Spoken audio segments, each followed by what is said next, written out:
Trappers and the Red River Pilots. First game starting in just about 10 minutes or so. The Trappers coming off a 12-7 loss last night. It was a late rally that was thwarted by 2 runs in the 9th by the Pilots and then shutting it down in the bottom of the 9th. But the Trappers are going to have both of their aces going today. It will be first, we'll have Casey Kasheva, and then it will be Caleb Hay.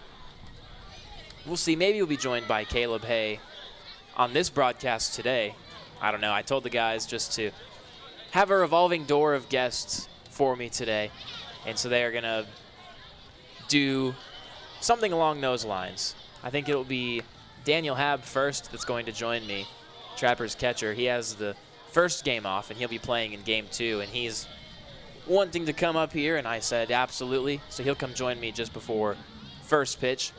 But this game is baseball in education day, so a good amount of kids filling up that main bleacher area behind home plate, just to the right of where our camera sits for the YouTube live feed. It'll be a fun day, a day for the kids to enjoy baseball and get some food, win some prizes, play some games, and just enjoy baseball. The weather is not too bad here today. Just about 73 degrees, sunny skies, a bit breezy. That flagpole out there in right field, the American flag, is blowing very swiftly from right field across the diamond to left field, 18 miles an hour. And so that will be the conditions for today's game. The sun directly over the top of the field, with it being the morning. And so the doubleheader today, the Trappers looking to get back in the win column, sitting at 5-12 now, trying to avoid losing a second straight game and losing 9 out of the last 10. I talked with Trappers coach Jamie Habiger a few moments ago to talk about today's doubleheader matchup.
And so that was Trappers coach Jamie Habiger catching up with me pregame.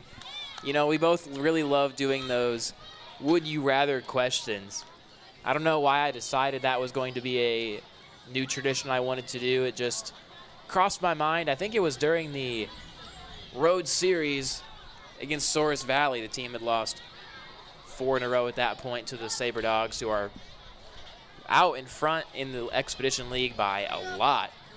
Just 1 loss this season, and I was like, you know what, let's have some fun with this interview and let's do a would you rather question. And it's just kind of stuck, and now it's one of the things that I think we both look forward to every day. So if anyone has any suggestions or recommendations for good would you rather questions, they've got to be good ones though. You can send them my way and see if they make the pregame broadcast. We've got our managers meeting out in front of home plate. As I mentioned, Casey Kasheva on the mound for your Trappers. Then it'll be Caleb Whitley on the mound for the Pilots. He was the leadoff batter yesterday in the order. Now just doing the pitching. Josh Simon was the starting pitcher last night, and he is in the lineup tonight, DHing. It's kind of switching roles, if you will. And so we are about 3 or 4 minutes away from first pitch here. The game 1, the day game of our doubleheader. Second game will start at around 7:05, and you can listen/watch that at the same platform that you are doing so at right now. Trappers looking to get back in the win column. They have their 2 aces on the mound, so this will be a great day to do it. It'll be an interesting game. John Hunt, our GM, will be coordinating a lot of the activities with the kids who are here for Baseball and Education Day. He's out there passing out waters right now. There's some kids signing that are getting autographs signed for them by the Trappers down in the Trappers dugout. Be a fun day for baseball here at Hyde. So we'll take a quick break here and come back in a few moments. I think we still got a little bit of time before the anthem, so we'll take a quick pause here on the Trapper pregame show and come back here on the Voice of the Trappers, River 92.7.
Welcome back in here to Hyde Stadium.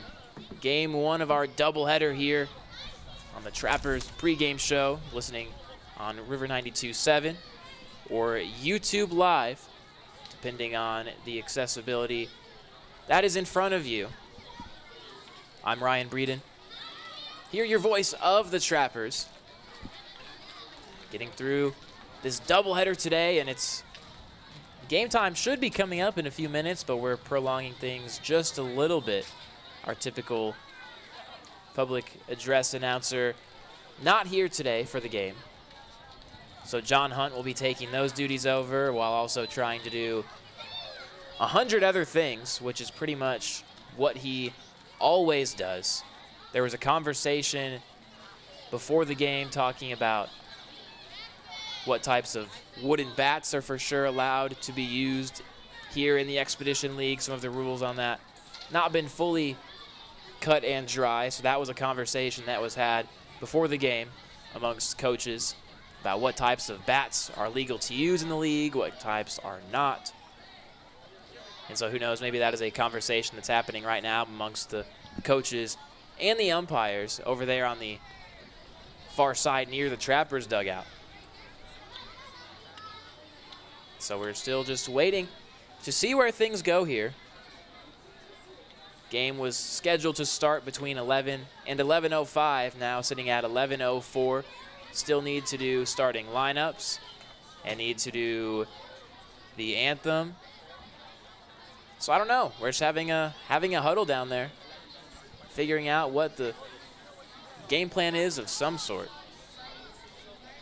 Looking forward to having a whole bunch of different players on today. I think we'll have Daniel Hab up here. I think we will have Jacob Griffin, Maddox Mueller, Noah McCreary. I told the guys, just come up here as you so please. And I think that's pretty much exactly what they are going to do. The Pilots won their 4th game of the year last night. Moves them to 4-10. Your Trappers sitting at 5-12. There we go. Now I think we're getting set here to introduce our lineups. After that brief pause, so game time will probably be pushed back a couple of minutes to around 11:07, 11:08, somewhere around that time. After this doubleheader today, these teams will both turn around and bus to Sioux Falls tomorrow. It will be a round-robin quadrangular, if you will, at Canary Stadium in Sioux Falls. About 3 hours down the road on I-90. So it'll be a fun weekend for them. I will be having the weekend off from the headset, so John Hunt, our GM, will be taking over the broadcast duties this weekend. Very much appreciative of that. You can hear the kids getting hyped up and getting excited. As I mentioned, it's baseball and education day. Still just waiting for the game. Sometimes, you know, when you go early and start the pregame, sometimes you just kind of run out of things to talk about. We'll take another quick break here and come back on the voice of the Trappers, River 92.7.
Just wrapping up with the anthem here.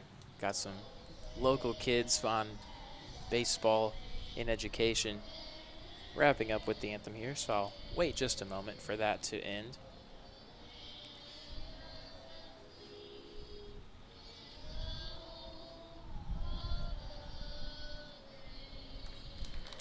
You know, hearing the kids sing the anthem, that kind of reminded me of a funny story that I can tell about me when I was a little kid.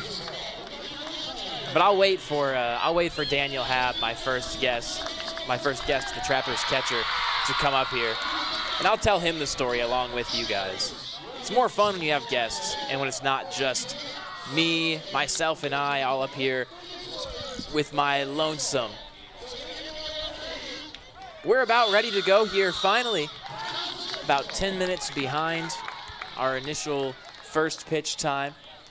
Sometimes just how things work. We'll start with the starting lineups first for the Pilots. Leading off, Tanner Thompson. Batting second, Tyler Wiltshire. Batting third, Jack Walton. Batting fourth, Jalen Lee. Batting fifth, Isaac Becker. Batting sixth, Josh Simon. He was the starting pitcher last night that picked up the win. Batting seventh, Micah Barkenhagen. He hit 2 home runs last night. And then batting eighth, we have Jose Calado. And batting ninth, we have got number 25, Joey Hayden.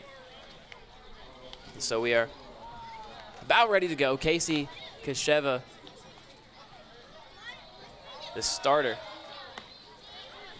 And I'm now joined by Trappers catcher Daniel Hab. Danny, it's the first time for you up here. We'll get the headset on, and oh yeah, there he is. There we go. A little bit of a long pregame there. Initially, thought we were going to start at about 11, so I was pretty much just up here rambling to myself, and now it's 11:15 already. Yeah, that's how it goes sometimes, especially when you got 1,000 kids here. Exactly. Gotta get everything in line. Listening to that national anthem sung by the kids, it reminded me of a story that I wanted to tell, but I wanted to wait for you to come up here. So when I was in kindergarten back in Stillwater, Oklahoma, we're about set for first pitch here, so I'll tell it throughout this first batter. The first pitch of the game from Kasheva, and that misses outside. So I was in all kids, they're in a singing class that they go in where you have learn a music. It's terrible. No kid knows how to sing. Remember. The 1-0, and there's a called strike. I remember the first time that I was in there, the kids started singing. I hated it. I thought they sounded horrible, and so I covered my ears, screamed, and ran out of the room crying. And the breaking ball, that one misses. So they had to call my parents. They had to call my mom and tell her, you got to come talk to your son because he is straight up not doing it with his music thing. He's saying, I can't do this. They sound terrible. And that's in the air out to shallow right field. Jackson Mix at second base will range out to right field and make the catch for the first out of the game. Oh yeah, I definitely remember when I had those classes in elementary school. We we actually sung the national anthem at a Braves game when I was younger. Really? That's awesome. From Georgia kid. Yep, long way from home. Long way from home. First thoughts when you first got here to Pierre. What am I doing here? That's fair. That's fair. First pitch, nubbed on the ground to first, and it's foul. To be honest, that was the first thought. But as I've been here for the last 3 weeks or so, it's been awesome. Definitely has. It feels like the team has a very close-knit group between everybody. I'm having a lot of fun with these guys. It's very fun. Definitely. This is the most fun I've had playing baseball in a while. 0-1 the count here, just underway. That's it on the ground at first again. That one in fair territory. Yanish fields and flips over to Kasheva for the second out. So there you go. 2 quick outs for the Trappers starter, Casey Kasheva. And he's kind of been the team pitching coach a little bit since he got here, taking over with instructing guys on mechanics and things like that. And seems like he knows what he's talking about. Invented his own product too, the fascia stick. Not just with pitching either. He's been a lot of help with hitting too, because he was a two-way for a while in college. You mentioned he was actually a hitter first before being a pitcher. Yep. He takes his warm-up seriously and a lot of mechanical stuff. And There's a called strike. you know, a lot of guys, follow that wisdom that he gives sometimes. If you ever have questions about like pregame warm-ups or something like that, he's the guy to go to. That's it over to first again. Yanish fields it and will flip it to Kasheva for the third out. So 1-2-3 inning for Trappers starter Casey Kasheva. It's a good way to get things started here in game one of our doubleheader. We'll take a quick break, and it will be the Trappers coming up to try and score some runs here in the bottom of the first. We'll come back on the voice of the Trappers, River 92.7.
Welcome back in here to Hyde Stadium for game one of our doubleheader today. This first one, baseball and education day. A lot of kids out in the crowd.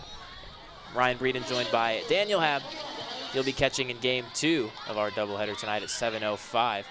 During this last commercial break, I just took my first peek out at that kids crowd straight behind home plate for the first time since probably about 10:30. And I was shocked. I looked down there and immediately it was just like, oh my God, that's a lot of kids. Oh yeah, it's great to see it, especially on a day that we have arranged just for them. We're trying to get as many kids into baseball. A lot of us have been playing baseball since we were their age. Yep. I know me, I started when I was about 5 years old, playing with my dad and my brother in the yard, stuff like that. And just fell in love with it immediately. It's been a part of my life ever since, man.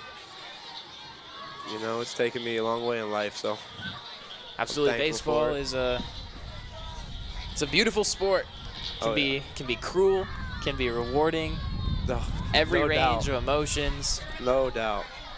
Jackson Mix will be the leadoff man facing the left-hander Caleb Whitley. First pitch in there for a called strike. So I got to ask you, Danny, last night's game, as a catcher, how do you handle when an umpire may be a little bit inconsistent behind the plate? Oh, man, that's a rough question. Misses. Smile through it. Okay. Okay. You just. Because I know everybody's different. You have some guys who will let the umpire know right away and give glances back. Almost stuff under the breath. I'll always. Well, it depends on the umpire. Like, I've had umpires that'll ask me what I think about pitches, whether I think they got the call right and stuff like that. And if they ask me that, then I'll give them my honest opinion. Okay. The guy yesterday, I've had him before, and he doesn't really care what we think. Yeah. I'll be honest, but it's hard back there sometimes when he. And that's a called strike three to Jackson Mix. So goes down looking, painted the outside corner. It looked like there, Caleb Whitley for the first out here of the inning. Yeah, it's tough when he's missing calls every other pitch and dugout's letting him hear it, and you're just back there and you don't want to show him up, so you just gotta, like I said, just smile through it and do the best you can and act like the strike zone's as good as it is. That obviously in reference to last night's contest we had.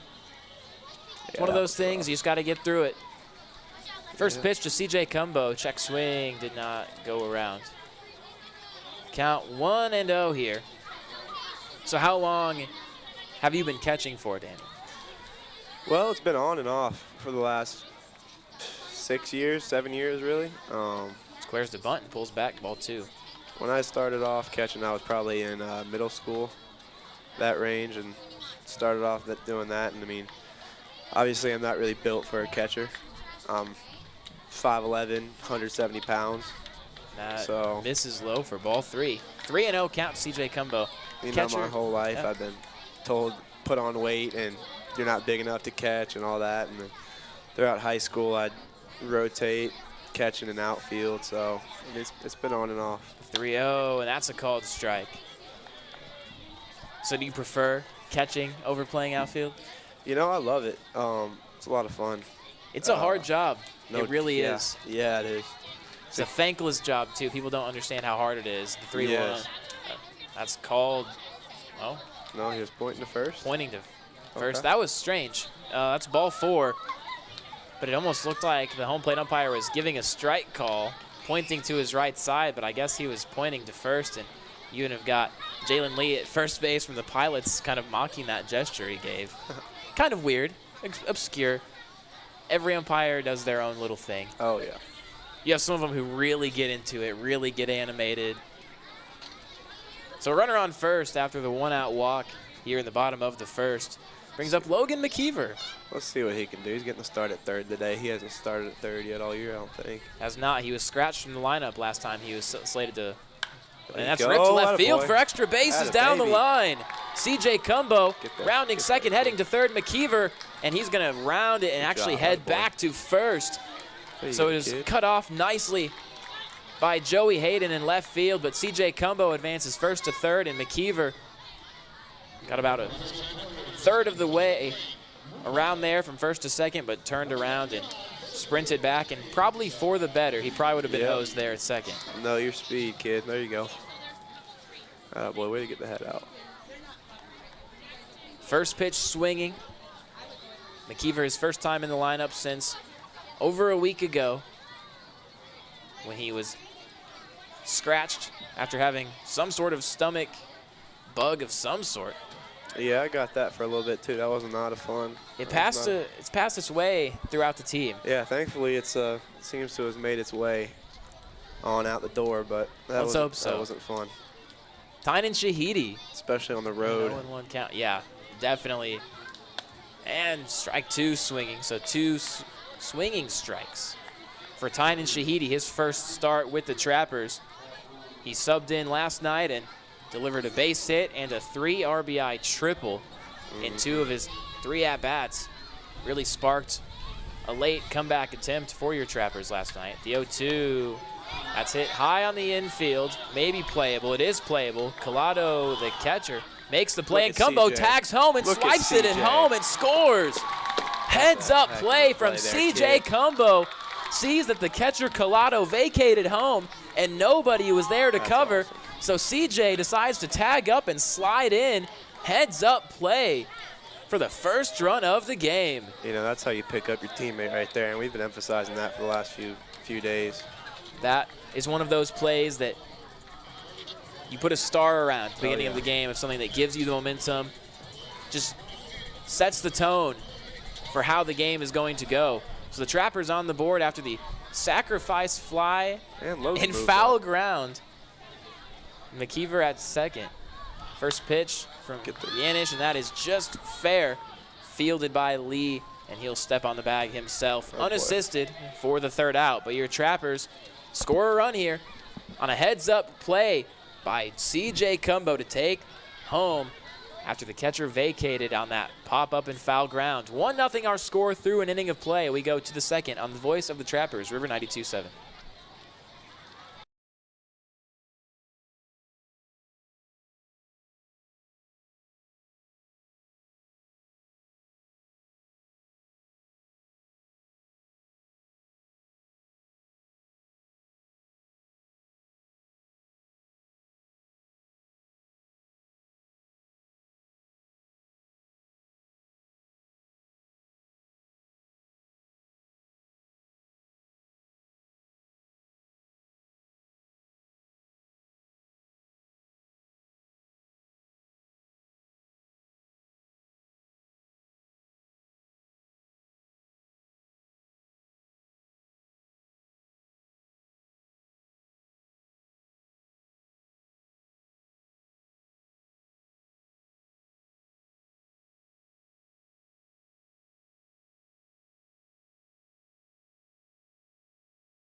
And welcome back in here to Hyde Stadium. Your Trappers on the board first, leading 1-0 after an inning of play. A heads-up base running maneuver from C.J. Cumbo, tagging up from third to score on a pop-up and foul ground. And sliding in for the first run of the game. Ryan Breeden here, joined by Daniel Hab, Trappers catcher. It will be Jalen Lee, the first baseman, leading things off. First pitch swinging. Gets ahead in the count after a breaking ball that dropped in there. Here in the top of the second. Long day of baseball today. I'm sure that over your course of time playing the sport, you have played a lot of doubleheaders. Oh, yeah. The 0-1 pitch, and that misses. You know, all throughout, like, those perfect game high school tournaments, which in Georgia, that's, like, the biggest thing for baseball down there. Is like, the perfect game, the PBR tournaments, all that. You know, I've had days where I'll play three games in one day. That's a lot. Three in a day, man. So that's like you're starting a game at like 9 a.m., you're playing another one at like 2, and then you're playing another one for the nightcap at like 7. Those are typically like the championship Sunday days. When we You ever have to catch all 3 of those games? I haven't. I have That's hit high on the infield. Jackson Mix sprinting in, and a collision there behind the mound, and the ball drops. So Jackson Mix collided with Casey Kasheva. Both of them were dead set, dialed in on making the play, ran into each other. The ball dropped on the infield, and so Jalen Lee reaches. Now you just want to make sure that everyone is okay. It seems like they are. Thumbs up from Logan Mckeever saying that I think Casey Kasheva's all right. Jackson Mix walking back to his post at second base, but those collisions are always scary. Yeah, that's one of those in-between balls, you know. It's not hit high enough for Mix to have a good play on it, like a nice easy read, but it's just one of those where it's like up in the air just long enough that you just look at each other a little bit. Luckily, in that collision, there was nobody caught an elbow or a knee, because those are the ones that really deal the damage.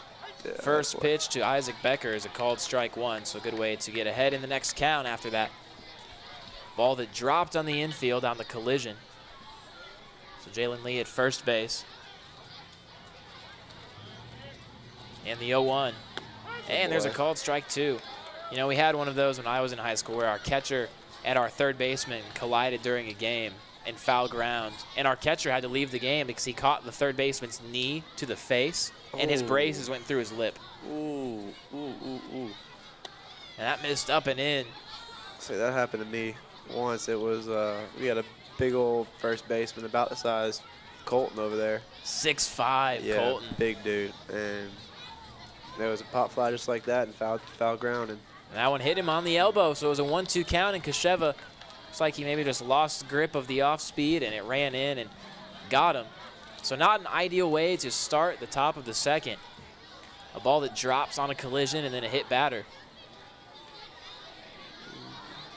But finish your story about your collision. Oh, yeah, I got it. So big old first baseman came running in. I called it, you know. I got it, and he was actually he was deaf in one ear. Oh, no. And he didn't hear me, and he went knee straight to the quad. And I had like a bone bruise for like a month. That's brutal. Yeah, it wasn't fun.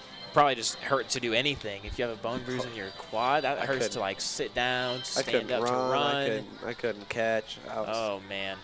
Yeah, that wasn't fun. Josh Simon up for the Pilots. He was the starting pitcher last night. Fouls it back to count 1-1. Picked up the win. And in the lineup today, designated hitting. Caleb Whitley, the starter tonight, was the leadoff man last night for the Pilots. So a little bit of two-way player action. The 1-1 fouled off again. The count 1-2.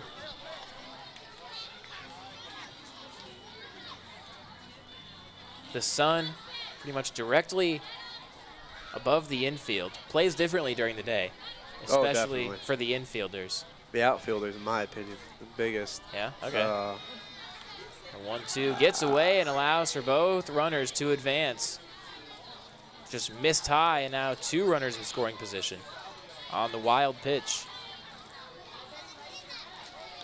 Yeah, we saw it yesterday a little bit. Once it gets that dusk, that hazy sky, balls get lost once the lights come on. Maddox Mueller had one up there that he looked like he had, and then just he's about as good as a defensive center fielder as they come. It caught me completely off guard because I was like, oh, it's Maddox. He'll make the play. Yeah, that's what I'm saying. And then it just dropped.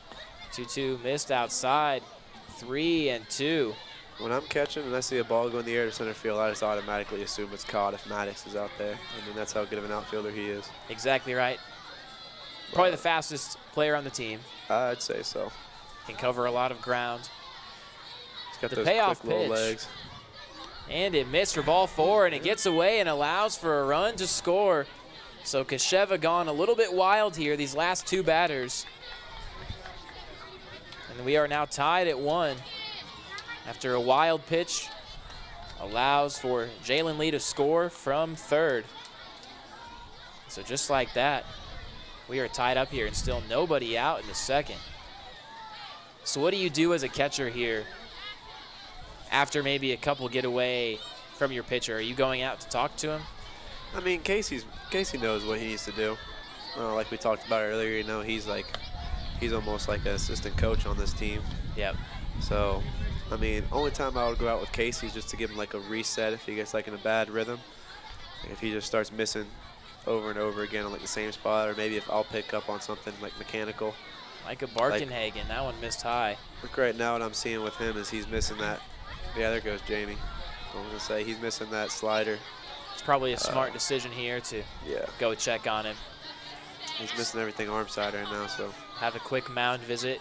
He's also shaking that arm. Yeah, you've seen him a few times kind of shake the arm and just feel like it's getting away from him. I know that's frustrating. Yeah.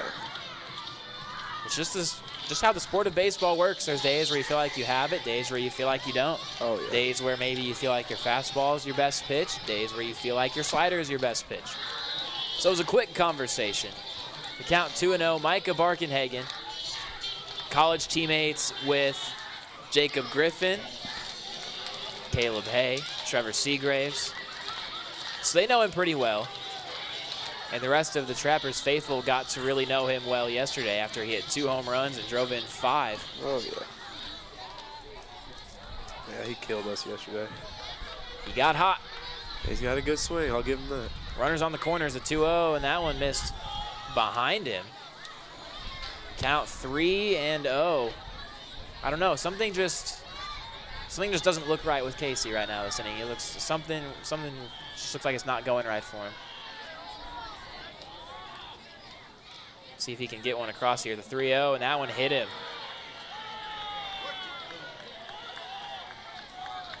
I don't know. Something's just not there with Casey today, at least yet. See if he can dial it in.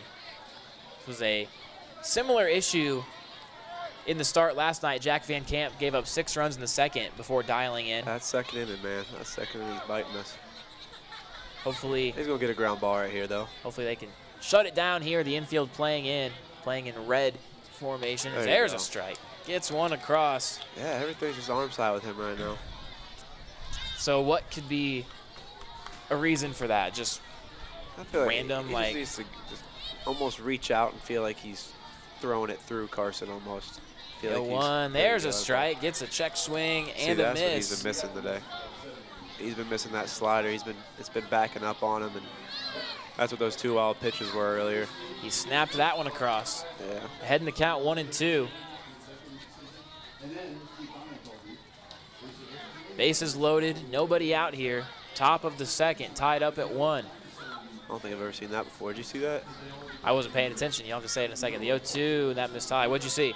The batter had his heels were on the chalk line. Like he was so far, he was standing on the plate basically. Really? He's like his back cleat was almost directly behind home plate. Crowding it a little bit. Yeah, the umpire had to tell him to back up. The 1-2, got a swing and a miss. There's a big strikeout, number 1 for Casey Kasheva. And now the middle infield can creep back to that double play depth and hope for a ground ball to maybe get out of this inning. Kasheva looks like he found something there in that last at-bat. Now we'll face Joey Hayden.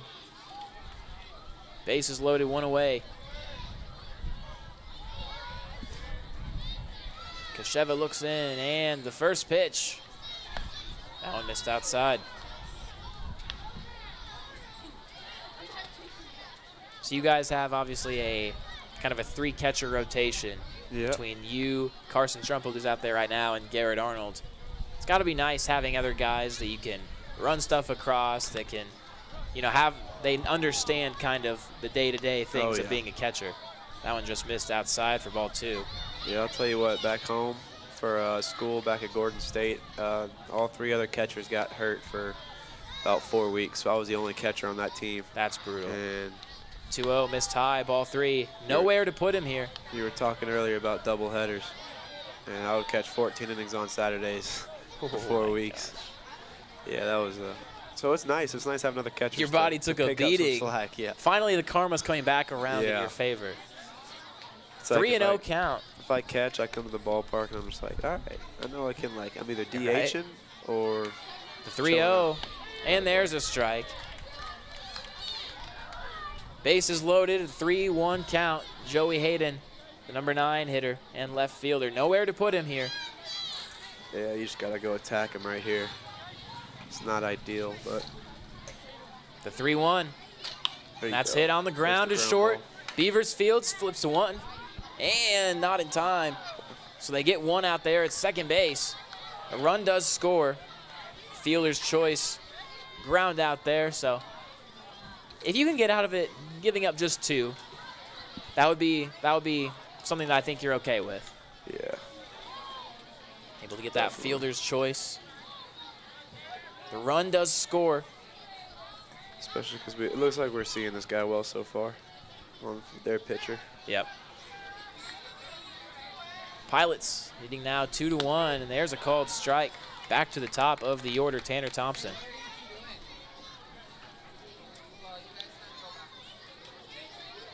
Thompson batted 8th in the lineup yesterday, leading off today. And he has runners on the corners. Runner on the move, but he'll have to go back after a foul ball.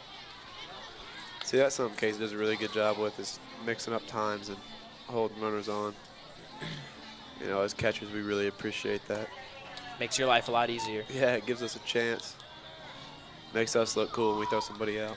Absolutely right. Garrett Arnold threw somebody out at third last night. Yeah, that was a heck of a throw. The 0-2 runner on the move. Got a swing and a miss. Oh, so that is strike number 3, and the inning is over. We'll take a quick break here, but the Pilots take the lead in the top of the second. 2-1 our score. Here going to the bottom of the second inning on the voice of the Trappers, River 92.7.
We are back here for the bottom of the second inning at Hyde Stadium. You can hear the kids getting loud in the crowd, baseball and education day. So I would say probably 95% of our crowd today is just children.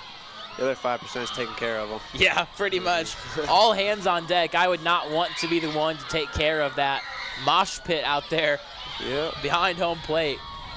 Not my thing. I don't nearly have the patience. They got a little coloring book when they came in, or something like that, a little pamphlet, and it's got a page on the back that says it's got a space for all the Trappers players to sign. Oh, so you probably I've already signed about 50 of them. So might have to get a few ballpoint pens going. Right. First pitch to Andrew Beaver's hit into center field. Routine play for Barkenhagen. He's under it for the first out. Are you one of those that's like you have your autograph down, your signature? Like, is it one of those, like, no, you worked on it when you were a kid, or is yours just like, you know what, I'm gonna wing it? Oh, I got a new one every single time somebody hands me something. I'll be honest with you. Hey, that's fair. You know, mine. Yeah. I don't really have one either. When I have to sign stuff at like stores, I just scribble an R and a B and then call it good. Yeah. Eric Limberg in here for the first time from Canada. Just got back from Germany, I think, a couple of days ago. It was all, I think, Germany. 0-1, called a strike. Oh. Germany, Austria, 2 other countries. I can't remember where, but he was all over Europe. Mr. Worldwide. Yeah. He has an 0-2 count. And the pitch, that bounced in front of the plate. The count 1-2. Yeah, he's actually staying at my host family's house. Okay, so you got to know him a little bit. Yep. Yep. Whitley, the 1-2, and goes to the off speed and gets a swing and a miss in the dirt. The throw down to first is in time for the second out. So 2 quick outs here. Yeah, he's funny. First night he's there, he's talking about making pancakes and stuff like that, and he asked me if they have any maple syrup. And of course you got Canadians asking about syrup. Oh boy. And I said, yeah, I think they got some in the fridge. And they probably pulled out like the Aunt Jemima bottle, and he probably just had like a part of his soul just die. He brought his own. Oh, that's amazing. Yes, that makes it so much better. His family owns a maple syrup farm. Oh my goodness. So he's got his own product. He says so did you try it? Not yet. He says he's gonna make me some pancakes. You got to try it because it is better. I promise. It just tastes better. We've made our own maple syrup before at home in Wisconsin. My stepdad decided just like to tap into our maple trees and make syrup. You have no idea how much sap goes into making just like one bottle. It's crazy. That misses in the dirt to Carson Trump. The count 2-0. We probably boiled a vat. I don't even know if I can explain. It was probably a solid 4 feet by 4 feet by 4 feet as there's a swing and a miss. Full of sap just to get like 3 bottles. Like just regular like mason jar bottles. Jeez. Yeah, he had a pretty good size one. But I'll have to try that and give it a review. You definitely will. That one missed with maybe that disappearing slider from a lefty into a righty. Count 3-1. The 3-1 pitch. Nubbed foul off the foot. Going to need to maybe walk that one off a little bit. In your eyes, when you're at the plate, what's the hardest pitch to pick up? Change up? No doubt. Does it just look like a fastball and then it just dives? I mean, you see something straight, like curveballs. I mean, it's a little bit easier to see because you can see like the top spin. You can see the difference in spin. Like sometimes they'll change arm angles or something like that. And fastball, change up, picking up the difference between that. It's always just like. It's always with like the location of the wrist, and it's one of the harder pitches to pick up. That's why they like pitchers with a good changeup will always go far in baseball. So is a changeup also the hardest pitch to catch? I wouldn't say that. I think probably for me it's a left-handed slider. Okay, that's fair. Just because it's first pitch chopped foul. It's coming into that back knee of mine where that glove side knee. So you just got to really get out and make sure that you got to get it like out and under it and work. It's almost like you're trying to work back against it, like get on plane with it and work it back into the strike zone. But it's always been my weakness, in my opinion, catching wise. But catching the sliders, swing and a miss. A hearty hack there from Preston Lau. It's the off speed. The count now 0-2. 2 away here, bottom of the second. Carson Trump on first base. Number 9 hitter Preston Lau. Whitley, the 0-2, bounced it. Boy. The count now 1-2. The Trappers wearing the gold jerseys today. The Pilots wearing the white. No longer the exact same uniform combo like we saw yesterday. I bet that was fun to watch. 1-2, fouled straight back. Luckily in baseball, that's the one sport you can get away with it. Yep. For basketball, you literally can't. No. Like there was Football, a time, I'm a big Thunder fan, and so there has been twice in the last 2 years where the Thunder have walked out onto the court against their opponent, and they both were wearing the same color jerseys, and literally one of them has to go change. It's like you just can't in basketball or football. 1-2, hit on the ground, and it's through the left side of the infield for a base hit. Baby. So Preston Lau battles, hits one there through that 5-6 hole on the left side, and there are now 2 runners aboard. That's good to see him get on the board. He had a fantastic first game, a debut game, got on base all 6 times at the plate against the Ragin' Roosters, but since then has not recorded a hit up until now. As you were saying, that was a good one to get back in the hit column. Yeah, good 1-2 battle right there. You know, I'm not trying to do too much with it. Now Jackson Mix with 2 runners aboard here. First pitch. It's a good take. That one at the knees and called low for ball 1. Lefty-lefty matchup. Whitley checking on the runners. Now we'll go home with the 1-0. And there's a strike taken. Hey, there we go. Got some bubbles flying around here. Oh, you see them? They're out in full force. You'll see things you've never seen at the ballpark with this many kids. Oh, goodness, yeah. And I would not want to be the one to have to clean up after the kids, too. 1-1, that's hit out to right field. Hit well, but it will die out there in right, and Becker is under it to make the catch. There goes that wind. The wind just classic wind, man. Just pounded from right field across to left, so anything hit to right field is going to stay up and most likely die. Mix gave it a good ride there, but it just hung up, and that will retire the side. The Trappers strand 2 runners on board. We go to the 3rd inning. Pilots leading it 2-1 on the voice of the Trappers, River 92.7.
Welcome back in here for the 3rd inning between the Pilots and your Pierre Trappers. Pilots leading it 2-1. Scored 2 runs on no hits there in the top of the 2nd, back up here for the 3rd time. And as a reminder, this is game 1 of our doubleheader today. First game started at about 11:15. Second game will start at 7:05, and this game currently is a 7-inning game. So we're not going to have a full 9 today for this early afternoon matchup.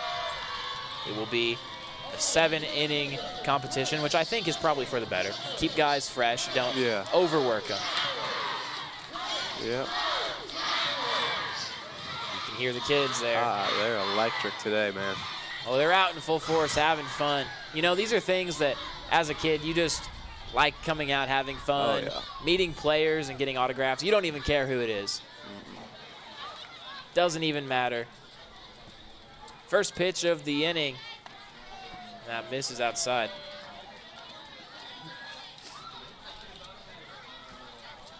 Heck, it could be even me signing the autographs. Although I don't think anyone wants the broadcaster's autograph. Nah, I'll come get yours later. 1-0, missed outside. You put on a jersey and come sit in the dugout, I guarantee you'll sign about 100 of those pamphlets. Oh, definitely. They don't care. They can't even read cursive. Unfortunately, though, I'm up here with the headset doing the pregame show. 2-0, big swing and a miss. Wiltshire swung out of his cleats. Yeah, he was trying to put that one on the bus over there, right field. Trying to maybe hit it to the train tracks. if someone hit it to the train tracks, I would be a bit concerned. If somebody hits it out today with that wind, it's going to. There's a strike across there from Kasheva. Looked like the slider. That wind's playing with it, man. And it just changes directions, too. There's one game you could have it blowing from right to left like it is today. You could have a game where it's blowing straight out, a game where it's blowing straight in, or games where it just changes up throughout the game. Oh, yeah. The count 3-2 here. Tyler Wiltshire.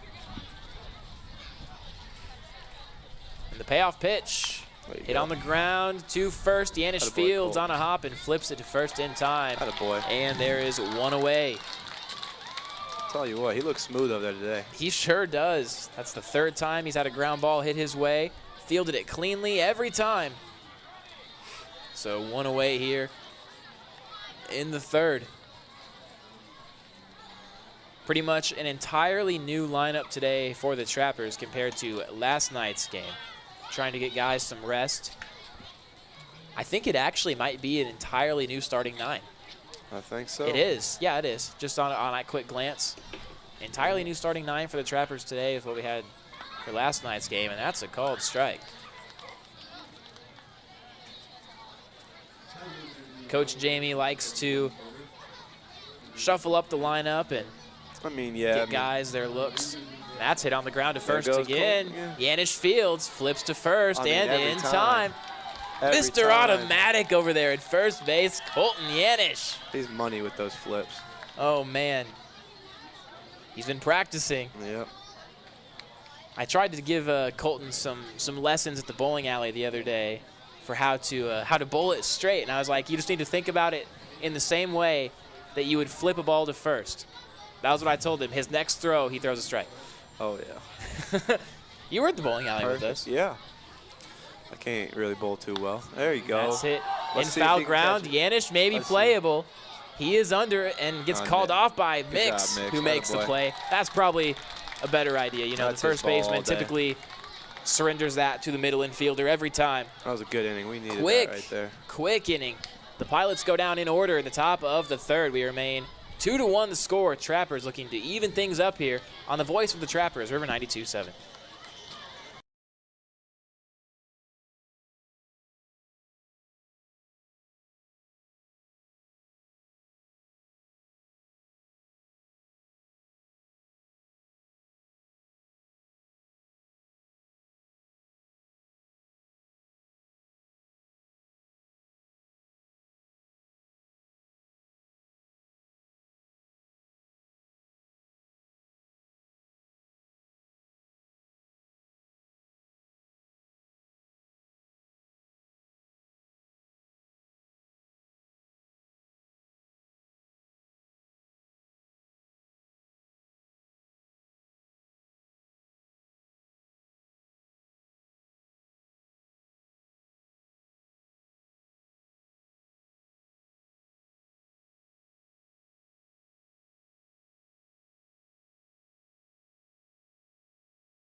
Welcome back in here to Hyde Stadium. Bottom of the third inning upcoming. Your Trappers trailing 2-1 here at Hyde. Ryan Breeden, your voice of the Trappers here with Daniel Hab, Trappers catcher, up here for the first time. Most certainly will not be the last. Want to have as many guests as possible. I like this air conditioning. Jacob Griffin standing right behind him, maybe in queue waiting to take over with the headset. We'll see. I got 3 more outs, buddy. CJ Cumbo will lead it off here for the bottom of the third. Danny, what do you think of the music choice today between half innings? We've heard Baby Shark. We just heard Firework from Katy Perry. Well, Fireworks from my childhood, so. Oh, yeah. That's probably before these kids were even born. That makes you feel old right there. Yeah, that does make me feel really old, actually, thinking about that. These kids, yeah, they have no idea anything about any of our childhoods. First pitch, swinging CJ Cumbo. Swing and a miss. That was kind of how CJ looked when I played against him in MLB The Show 2 nights ago. I beat him 13-5. I was pretty proud of myself for that. Yeah, I heard that was rough. He wants a rematch, so I'll have to give it to him at some point. The count 1-1. You need one after that. You a big video game guy? Sometimes, you know. I brought my PS4 up here, but I haven't plugged it in yet. 1-1 fouled off the count. It's just been sitting 1 there, and 2. What games do you play? MLB The Show mostly. Okay, so you're on board with us. Yep. A lot of guys play it. I was talking to Trevor Seagraves about it last night. Yeah. He said that he wants to play. It's always fun getting done with baseball and then going home and playing baseball again. It's pretty much a lifestyle. Yeah. The count 2-2. Designated hitter, CJ Cumbo. The 2-2 pitch. Fouled off again. Staying alive. Caleb Whitley at 37 pitches. Here in 2+ innings of our 7-inning game 1 of the doubleheader. And after this first game, I think the team is going to go eat, from what I've heard. Yeah. The 2-2. That one hit him on the. Looks like it got him on the calf with the right leg there. It's an awkward spot to get hit. He's a running back, though. He's used to getting hits. Got that stocky build. Oh, yeah. And he's on first base now. Logan Mckeever. He said he used to play running back, and he used to get the ball, and he used to hide behind the offensive line, and nobody would know where he went. Nobody would know where he went. I could see that. CJ at about, what, 5'7"? Yeah. On a good day. He can play now. Yeah, without a doubt. Logan Mckeever, 1 for 1 in the game. First pitch, missed low. Driven by the Office of Highway Safety, River 92.7 KGFX FM Pierre. Seatbelts save lives, so please buckle up every time. 1-0 count to Mckeever, and the pitch. That's roped to right center field. Going to be a tough play for Barkenhagen, and he is there for the first out. And that wind again, you know, pushing everything back towards center field. You know, maybe if that wind is not blowing or if it's blowing straight out, that ball might carry there to that 378 sign. That was a barrel right there. That's just unlucky. Mother Nature had other plans. So just a rough line out there for Logan Mckeever. CJ Cumbo had to retreat back to first base. Pick over to first, not in time. Yeah, that's always fun when you're a hitter and you hit the ball and you're just like, oh yeah, I'm running for days now. And ends up just being right at somebody. Gets taken away from you. Yeah, that's always frustrating. Cumbo on the move. Throw down and not in time. There's a stolen base for CJ Cumbo. Using that running back speed. Yeah. It's a good jump right there on that lefty. You know who I think might be the unluckiest player on the roster when it comes to lining out? Hunter Brown. Hunter Brown. Oh my gosh, he's probably hit every single ball hard this year. He is lined out or hit hard ground out so many times I can't even count anymore. I told him he needs to start going to church on Sundays. Maybe that'll change it, but honestly, the count 1-1 to Tynan Shahidi. Yeah, that kid's a baller though. He can play some good baseball. He got into a bit of a collision there on Sunday night, had to leave the game. Yeah, he got hit 1-1. He got hit in an unfortunate spot that I'm familiar with as a catcher. Yeah, it's not one of those that. Yeah, I had to give him some advice on that one. One of the worst places you could probably get hit. He told me the day after that, as here comes the 1-2. Hit out to center field, Barkenhagen under it. There's a line out. Cumbo fakes the tag, but will go back to second. He was telling me, though, that after that collision, had to obviously take a few moments to regather himself and then stay in for one batter. Oh, it's hard. And then he said that after that first batter, he felt the world starting to spin around him and was like, you know what, I can't stay in this game. I've got to get out. So that is exactly what he did. Yeah, I get one of those about every month or so. It's brutal. Haven't got it yet this month, so it'll probably come later today now that I'm talking about it. Yeah, I was going to say, you better find some wood to knock on or something. I don't think there's any around here. It's inevitable. First pitch to Yanish. Comes up empty there. He's been a defensive menace out there today at first. Oh, yeah. Vacuum. Lefty-lefty matchup. Yeah, don't let Colton get a hold on here. He's got some power. 0-1, chopped it, foul, straight back. I think for Colton, it's just one of those figuring out your body and becoming in tune with it and having that coordination of knowing your swing. You know, he's got the power. He has shown it in batting practice. Just needs to become a little bit more in tune with his swing. The 0-2 chopped right back at the pitcher. Whitley fields and calmly flips to first to retire the side. All right, man. So that will end the inning here in the bottom of the third. That's all she wrote. Danny, you're going to go down and head back into the sun and get out of the AC. Yep. It has been a pleasure. Thank you for joining me. Thanks for having me. And we'll have you back on. We'll have you back on. Like we said, you're in a rotation, so typically you would have at least one out of every 3 games off. So we can make this a regular thing. You did great. Oh, yeah. So we'll have a substitution, and awesome. Good luck later tonight behind the dish. So we'll have a sub here. We'll have a new player on the headset when we come back for the top of the 4th inning on the voice of the Trappers, River 92.7.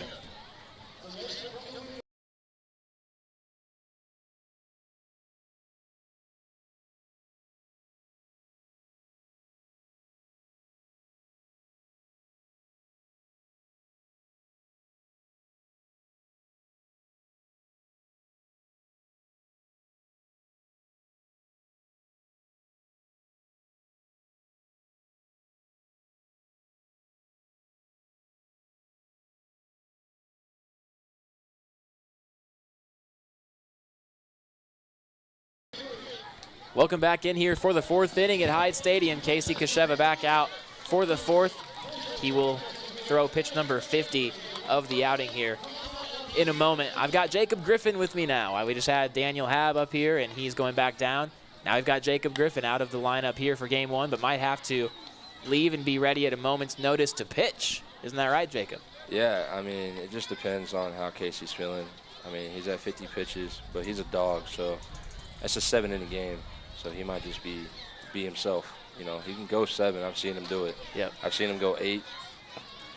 Sure. I mean, it'd be nice if there was a 9-inning game and he went all 9 innings, you know. So we got a dog on the mound. We got a dog behind the plate. We'll have some fun today. First pitch of the inning to Isaac Becker. That bounced with the off speed. Count 1-0. Jacob, you've been on that list of maybe having to pitch a couple of times this year. Yeah. And you talked to me about your splitter. Yeah. It's like your crown jewel there in your pitching repertoire. Well, the thing is it was kind of just a funny thing. Like, I was just starting to throw it back in school ball at Ottawa with our center fielder, T.D. Walker. There's a called strike. My throwing partner. And we would throw little flat ground short boxes every day before a game and practice. And I was like, I'm going to try this. I'm going to try to see what I can do. And ever since then, I've just kind of honed it in. And, you know, I'll throw that fastball, and then I'll throw that, you know, changeup. And then if they really don't think they can hit me, or they think they can hit me, you just throw that splitter in there, and it's going to fall off the table. And yep. I've never faced a splitter in real life before. I'd be scared to. Well, I think I get it from, you know, just family members and seeing them pitch. There's a leadoff walk. I think that's where Becker. I think that's where I get it from. You know, family members. We have pitchers in our family. You talked about your family history in baseball. Your brother, you mentioned, who's what? You said 6'4"? 6'4", 230. My goodness. And then you mentioned your dad, who played as well. Yeah, my dad played in the fall at Sam Houston State. Did not make the team, but you know, from what I heard, the stories that my grandparents tell me, he was good. He was fast, and he was a point guard and shooting guard in basketball. All right. So, and he said that there was one point where he dunked it straight, like just east baited through the legs, dunked it. But I don't know if that's even possible. The cameras weren't on, so we'll never know. We'll never know. Count 1-0 to Josh Simon. There's the strike. This guy pitched yesterday. He was doing pretty well. He did. He picked up the win.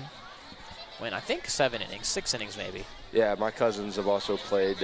My whole family has been around the game my whole life. I grew up playing baseball, football, basketball. I did not get the basketball genes in the family. No? No. I'm going to guess. So how long did you play football for? I played it for about, a couple years. 5th to about freshman year of high school. Now missed outside the count, 2-2. What position? I was a tight end, defensive end, and free safety. Okay, I can see that. So in the state of Texas, either you play baseball or you play football. There is no 2-2 fouled off again. There's nothing else, you know.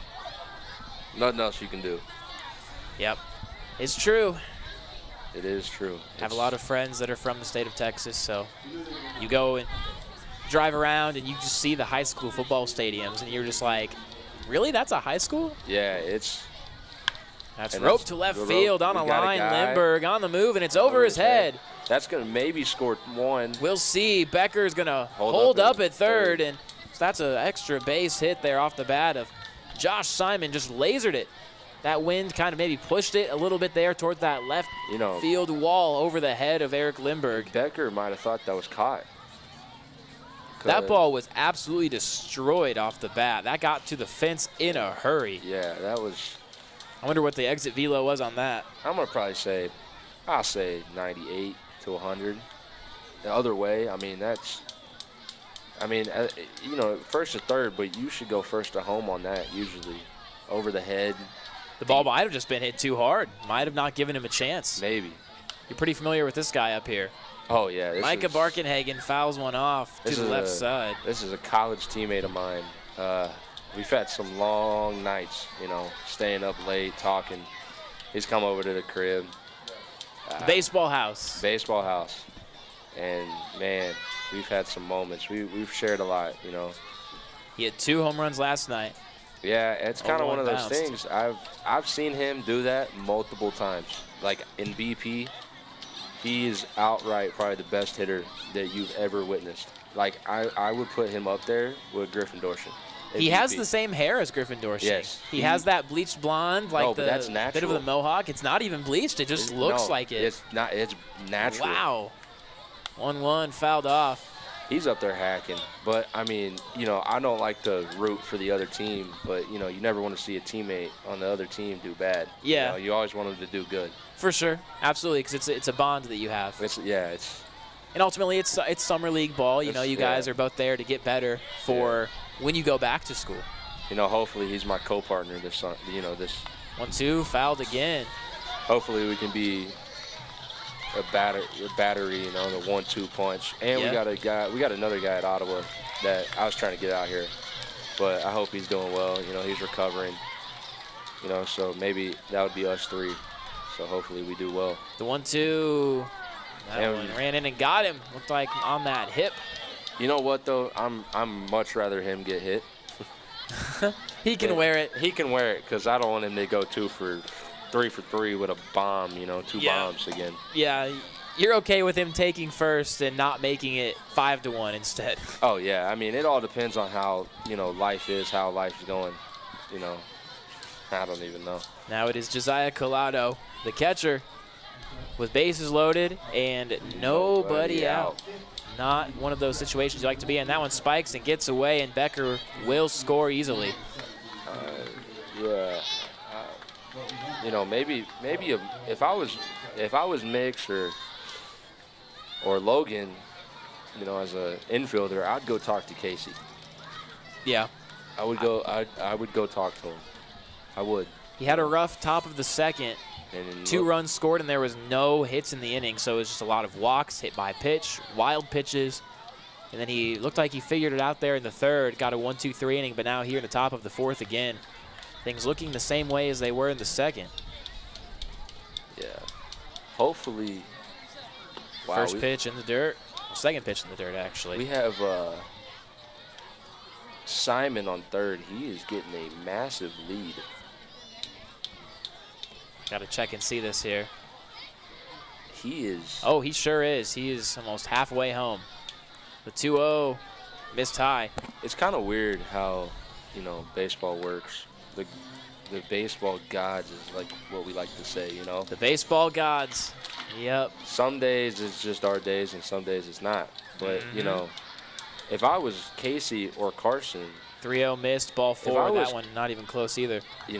Even though that's ball 4, it's all right. But, open base at first, good idea. But if I was Carson, I would if I'm a catcher, I'm going to look down there and I'm going to try to back pick.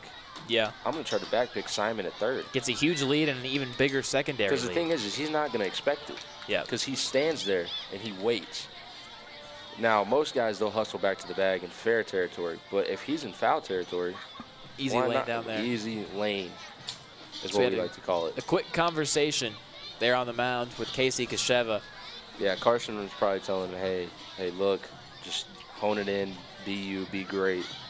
You know, that's all it really is. You got this, you know, you're a dog. It just looked like Casey has had a hard time with that slider today. Not been able to grip it, not been able to get it across, everything just kind of staying. Yeah, it's just one of on those that glove things. side. First pitch, and there's a strike. There we go. That boy Case. So Joey Hayden. Maybe that pep talk did work. Might have.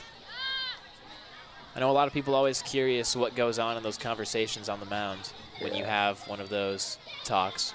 The 0-1, and there is strike two. See?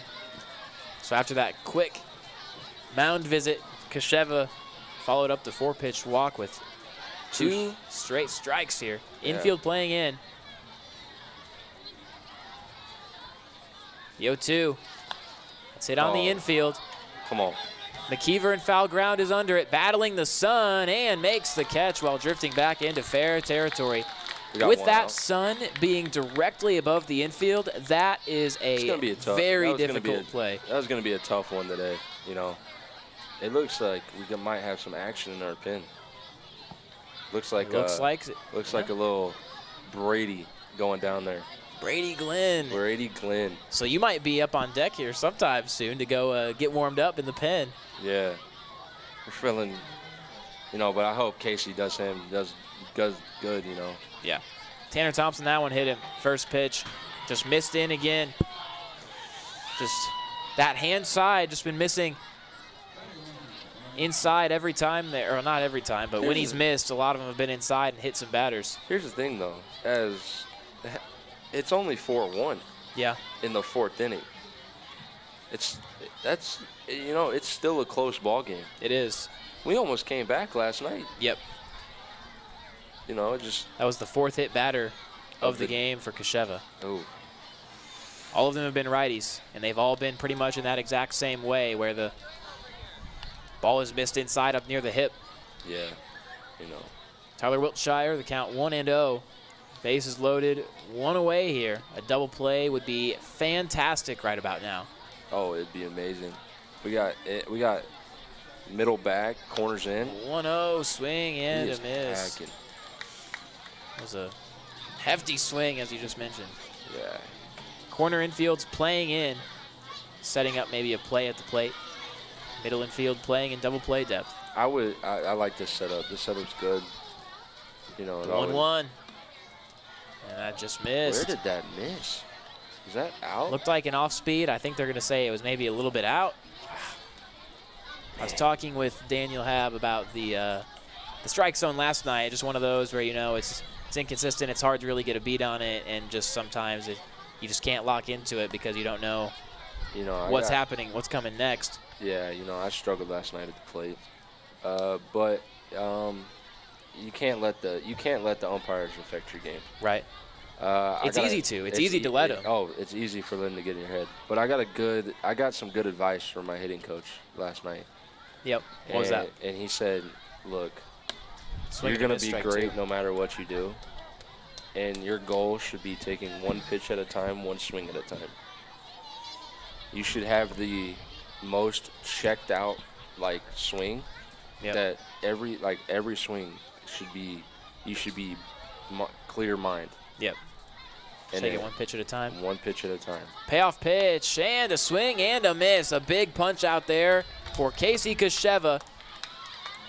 It's for the second out of the inning. It's kind of how that works, you know. It's just you learn, and I'm pretty good at taking advice. My hitting coach has been around baseball his whole life. You know, he was the hitting coach for the Astros, the Nationals, the Blue Jays, the Yankees. I know he gave you some advice there after that first series at home. Mm-hmm. Told you just to relax, not think so much. Yeah. And you ended up hitting a home run a couple of days later. Yeah, it's just I listen to him a lot. My dad, you know. My mom even gives me good advice. You know, I hate to say it, but, you know, mom knows best, right? Yeah. 0-1, missed low. Moms always know what you're thinking, what your soft spots are. It's true. It's very true. So hopefully, you know, you get to be who you know, it's just how it goes. Bases loaded, 2 away here. Top of the 4th. There's strike 2. On the outer black, I don't know, man. This guy's been inconsistent, but if he keeps pounding it right there, he's going to have to call it eventually. Yep. And like he did on those Force two, him to call it. Force him. You just have to. That's the whole goal, is forcing the umps to call pitches. 1-2. Tries to go back door. Did not get the call. Yeah, I mean, you know, you've probably gotten good advice from your mom or your Yeah. your even the grandparents, you know, even how they've been through more than you ever think of. Yep. 2-2, and that one hit him on the back. So that is another run in on hit by pitch. That's the first lefty that Kasheva has hit in this game, but the 5th hit batter in total.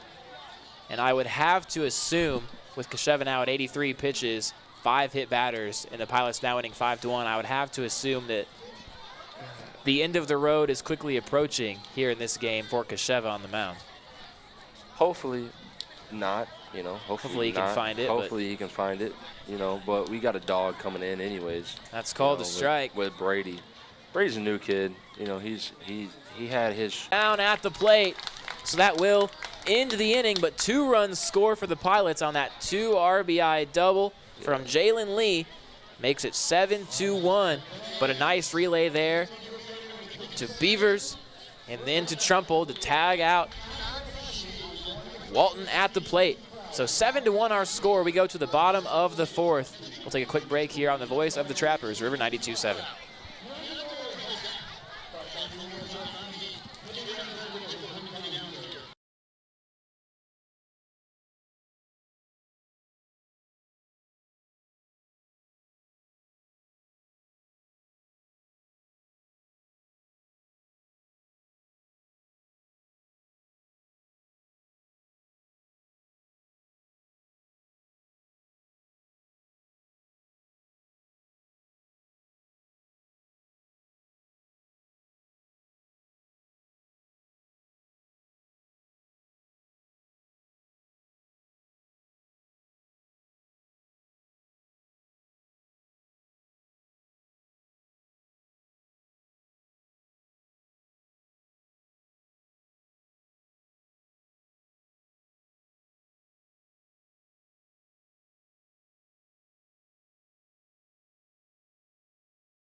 Welcome back in here to Hyde Stadium. 7-1 our score. The Pilots leading it over your Trappers. Ryan Breeden here, joined by Jacob Griffin. He'll be here for the remainder of this inning, so until the conclusion of the bottom of the 4th. Yeah, you know. The Pilots just put up a 5 spot in the 4th inning, a couple of hits batters, and then a couple of runs scored there on that 2 RBI double from Jalen Lee, the first baseman. Yeah, now we got Andrew Beavers up to the plate. Beavers made that strong throw home to gun down Walton at the plate to end the inning. Yeah. It was a big 3rd out. You know, just before we started this inning, the throw down from Collado that you typically do, you know, when the pitcher gets done warming up, that final warm-up pitch, he'll throw it down to second. He threw it, and it took a bad hop on Jack Walton, and it hit him in that hamstring, and so he's kind of gingerly walking on the left leg now. Yeah. First pitch missed outside. You know, yeah. I mean, I got hit last night in the quad. Yeah. 1-0, fouled off. You know, I've always been told, you know, by my club coach, my hitting coach, my travel ball coach, what they always say is don't rub it, rub dirt on it. And, you know, it's always one of those things that just makes you not think about it. So if you don't think about it, you're going to be good. Yep. this is the most people I've seen at a, most kids I've seen at a Trapper game in probably the 2 years I've been here. Oh, it's a lot of kids.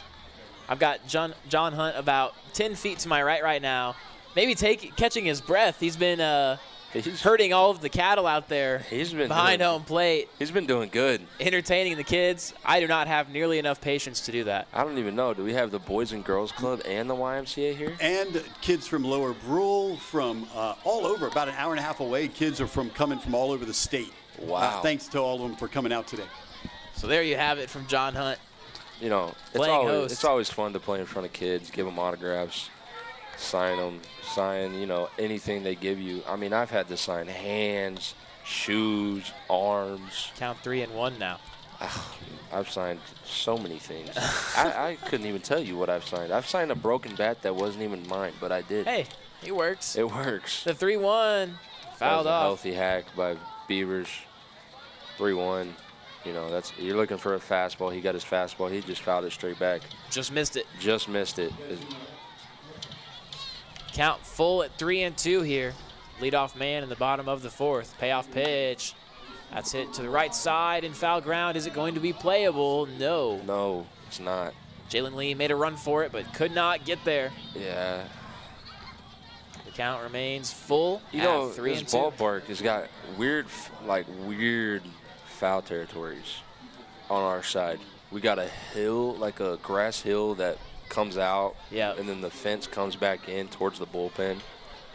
And it's kind of hard to pick up on some reads. It's from what I've heard from like Will. Payoff pitch line to the left side, just foul. Would have been extra bases, but just hooked to the left of that third base line. Yeah.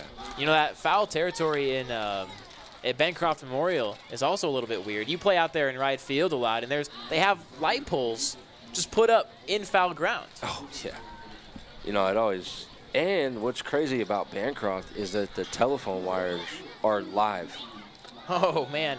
And that's ball forward to Andrew Beaver, so a leadoff walk. Good way to – like everyone says, play it off. You would think, like, if it hits the wire, it's foul ball. Nah, you hit the wire, you can catch it, and it's fair ball. It's fair game. That's crazy. It's alive, But I don't really know. I haven't really tried to aim for the wire. I've hit it over the wire. Yes, you have. You sure have. That was a fun call. You called your shot. Gave me a fun one there. Hit it onto that tin roof. Yeah, it's kind of funny how it's just you have those days at the plate where you're just seeing the ball and it looks like a beach ball. Yep. And that was one of those days, You get one of those righties that just kind of just gets you, and you feel good. Eric Lindbergh up there, the count 0-1. He's from Canada, so he was over in the UK playing for the Canadian national team. That's pretty impressive. So he was just on a pretty big road trip. That was the road trip, the Canadian national team road trip, over in the UK. His walk-up song, actually, I believe, is German. Yes. From what I just heard a moment ago and what I was told last night, the 2-1. There's a called strike. On the outside, Lindbergh didn't love the call. But you got to live with it. You got to live with it. That's what I tell all these new guys is when they come in. Like, start of the season, too, I was like, look, you're going to get calls that just don't go your way. The 2-2 and a swing and a miss with the off-speed. Got him. So Lindbergh goes down on strikes for the second time. It's okay. It's his first start here in Pierre. Now it will be Carson Trump. Yeah. You've got, as you mentioned, talked about your leadership role. Definitely a pretty big role as a leader with this team, being one of the 2 returning guys, a lot of experience. Yeah. First pitch to Trumpold in the dirt. And, I'm actually curious. We talked about your wristband that you wear on your left arm. We talked about that before one of the games, I think in Bancroft. Mm-hmm. And so maybe it's something you can tell the viewers. Yeah, got that white wristband. So We got the wristband that says "Be Legendary" on it, and I wear it every game. And then I got the wrist tape on my throwing arm, and I've been doing it since I was a freshman in college. Yep. The 1-1. And rope to left center field. That'll get down for a base hit. And Beavers rounding second, going to third, and he will cruise in there. So that's a base hit for Carson Trump. Moves Beavers from first to third. Now runners on the corners with one away. And we got Preston Lau coming up to the plate. You know, 5'10", 165. A dude. He's a dude. You know, JUCO product, JUCO bandit is what we call those guys. JUCO bandit. He singled in his last at bat. And if you can hear the walk-up song, this is my walk-up song. Oh, all right. And we love it because this gets everybody in the mood. It's the life of the party. All right. First pitch swinging and foul ground, out of play. But yeah, so I have this wristband that's "Be Legendary." Yep. And it was given to me by my trainer. And I never really honed into it until about 2 years ago. 2 years ago. It was, you got to be legendary in whatever you do. You know, one pitch, big, what people say. miss. You know how you've heard this, like walk with a big stick, or like walk, like you own it. Yeah. That's what my trainer preaches. He's always like, hey, you got to be you. You got to be legendary. So be legendary. 0-2 pitch. That's called strike three at the knees. It's all right. And then my right wrist looking. tape, or my right wrist tape is one for TV. Yeah. You know, it's called TV tape. Yeah. I love it. You know. And you mentioned your Be Legendary bracelet. You wanted to turn that into a tattoo at some point, right? Yeah, I don't know. I mean, maybe it depends. You know. You talked about your passion for drawing. Yeah. Designing your own tattoos, even too. Yeah. Who knows? Maybe, maybe not. First we'll pitch see. Waved on a miss from Jackson. We'll see. Mix. I mean, it's gonna be one of those things. Like my dad has always told me, if you want it, go get it. But I'm not gonna like it. Yeah. Because he's not a big fan. And neither is my mom. They don't like them. They don't like tattoos. They don't like, my family's all tatted except my parents. My cousins got tattoos. But, it's kind of one of those things. If you're making your own money, it's your choice. You're 21. Go out and do your own thing. Never get a tattoo in our household. Count 2-1 here. But the Be Legendary is probably one of my favorite wristbands I've had. Yep. And probably I don't think I've taken it off since I got it. No need to. No. The 2-1, there's a cold strike too. It all depends, We got Jackson Mix up to the plate, good leadoff hitter, Runners on the corners, 2 away here. He's looking to drive something the other way. Lefty on lefty. Big pitch coming up, the 2-2. Rope to right field, back at the track, and it will be off the glove of the right fielder, Becker. 1 run, scores easily. Trumpold will... He might be caught in a rundown at home, and he is, and the throw is in time. Well... Coach Jamie was telling him to stop. And he kept going. And Trumpold just ran right through the stop sign.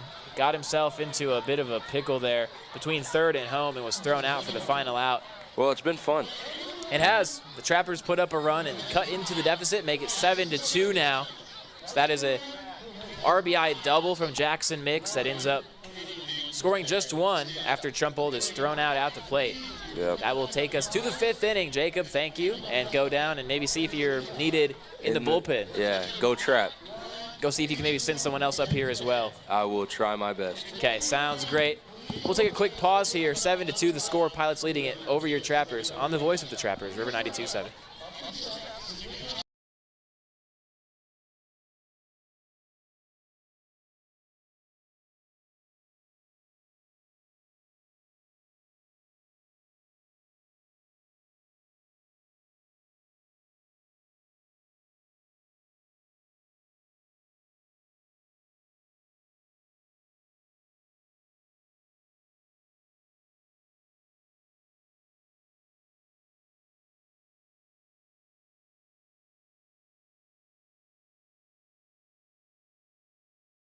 And welcome back in here to Hyde Stadium. The Trappers put up 1 run in the bottom of the 4th, but that is all that they end up scoring after Carson Trump is thrown out at home to end the inning. So an RBI double for Jackson Mix cuts into the deficit. Makes it 7-2. But now Casey Kasheva is back out there for the 5th. I don't know, maybe a bit surprising, but he just hasn't quite been able to dial it in there on the mound. It's been an every other inning type of deal. First inning gave up no runs, went through the first 3 batters with ease. Second inning gave up 2. Third inning, the same thing as the first, a 1-2-3 inning. And then in the 4th inning, gave up those 5 runs. That really is the difference maker in this game so far. If you take out that top of the 4th, we're tied at 2. But unfortunately, not how it works. You can't erase half innings. So that makes us to where we are at now with it being 7-2. Running with a solo crew now here once again, just me. Ryan Breeden up here. I had Daniel Hab for the first 3 innings, and then I had Jacob Griffin there for the 4th. Appreciate both of them. I told Jacob to send somebody else up here. We'll see if he's able to deliver on that and give us another guest. We have another guest, and oh man, it's the person that I wanted to hear from the most, and that one misses high. Caleb Hay. He's going to be the starter for Game 2 tonight at 7:05. Caleb, I know that you aren't really a big talker, not really used to having the headset on, but thank you for coming up here with me. Oh yeah, I'm glad. Get to talk to the people. Absolutely. So you'll be pitching tonight, the starter for Game 2. So that's a hit by pitch as well. It allows for the runner to reach, and Josh Simon coming up. What is your, through, I guess, a game and a half of seeing the Pilots lineup, what is your prognosis of what they've got going? They definitely have some guys who are going to be able to hit the fastball. Those definitely the guys you got to watch out. You got to pitch backwards too, start slow, and then attack hard later in the count. It's definitely a... Taking off for second and a fantastic jump, and so he's in there easily. Becker steals second. You definitely got to pay attention to who's hitting what pitches and what counts. There's a lot of thinking that goes into it. Yeah, but the Pilots, they've been able to take advantage with runners on base. Done a good job of that. They reach via either the free pass, hit by pitch, whatever it may be, and able to cash them in. Kasheva, the 1-0 missed high. So it looks like Casey, you know, obviously he's kind of that 1-2 punch with you as being the 1-2 starters. He just looks like he's been a little bit off today. Yeah, he had definitely had a hot start, and then there was kind of that ball that popped up in the infield that dropped, and it kind of got in his head. It kind of, I think he's just in his head a little bit, needs to just get out of it, just relax, forget about the past, and just go out there and attack. Yep. Has a runner on second here with nobody out in the top of the 5th. Facing Josh Simon. That missed inside. The count now 2-2. Simon was the starting pitcher last night for the Pilots, picked up the win. Roped a double to left field in his last at-bat.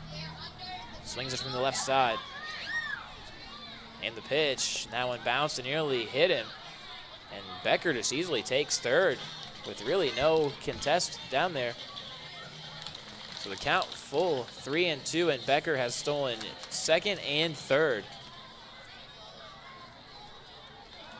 So if you are on the mound here, if you are Casey, are you even worrying about that runner on third, or are you just kind of saying, you know what, I need to attack? Oh, no, definitely the runner's already on third. 3-2, popped up into left field. Lindbergh on the move, going to be a tough play on the run, and he makes the play, battling the sun, but Becker tags up and scores from third. A nice play from Lindbergh just to even get there. Initially, he was not sure if he was going to be able to make the play, but he does. So that goes down as a sacrifice fly with Becker scoring from third, and it is now 8-2.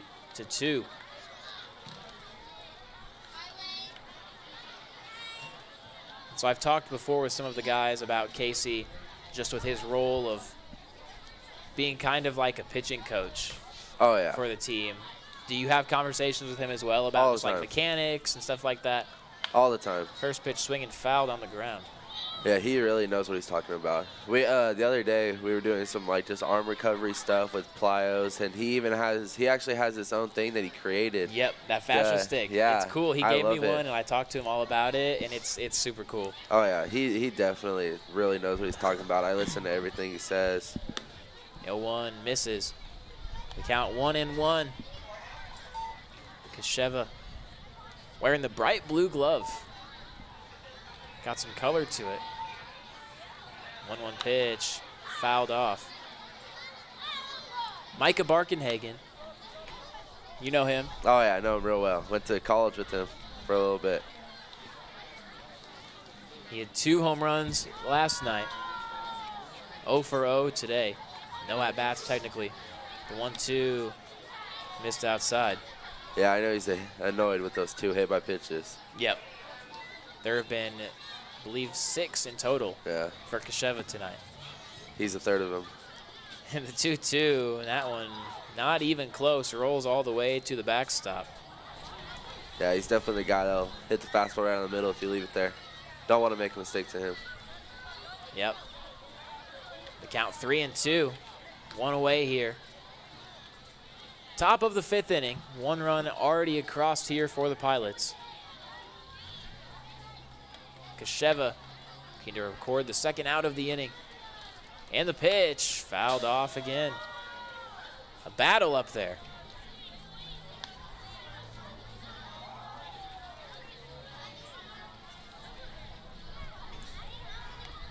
This first game, just 7 innings in duration, so nearing the conclusion of that. And then I think we'll go have a team meal for lunch before coming back here, and then it'll be all business for you when you come back. Oh yeah, I gotta get zoned in. That one missed outside. What is your pregame routine like when you're on the mound? Usually I eat something kind of filling but kind of light at the same time, so I'm not sluggish. I think that's going to be it for Casey Kasheva after that walk there of Barkenhagen.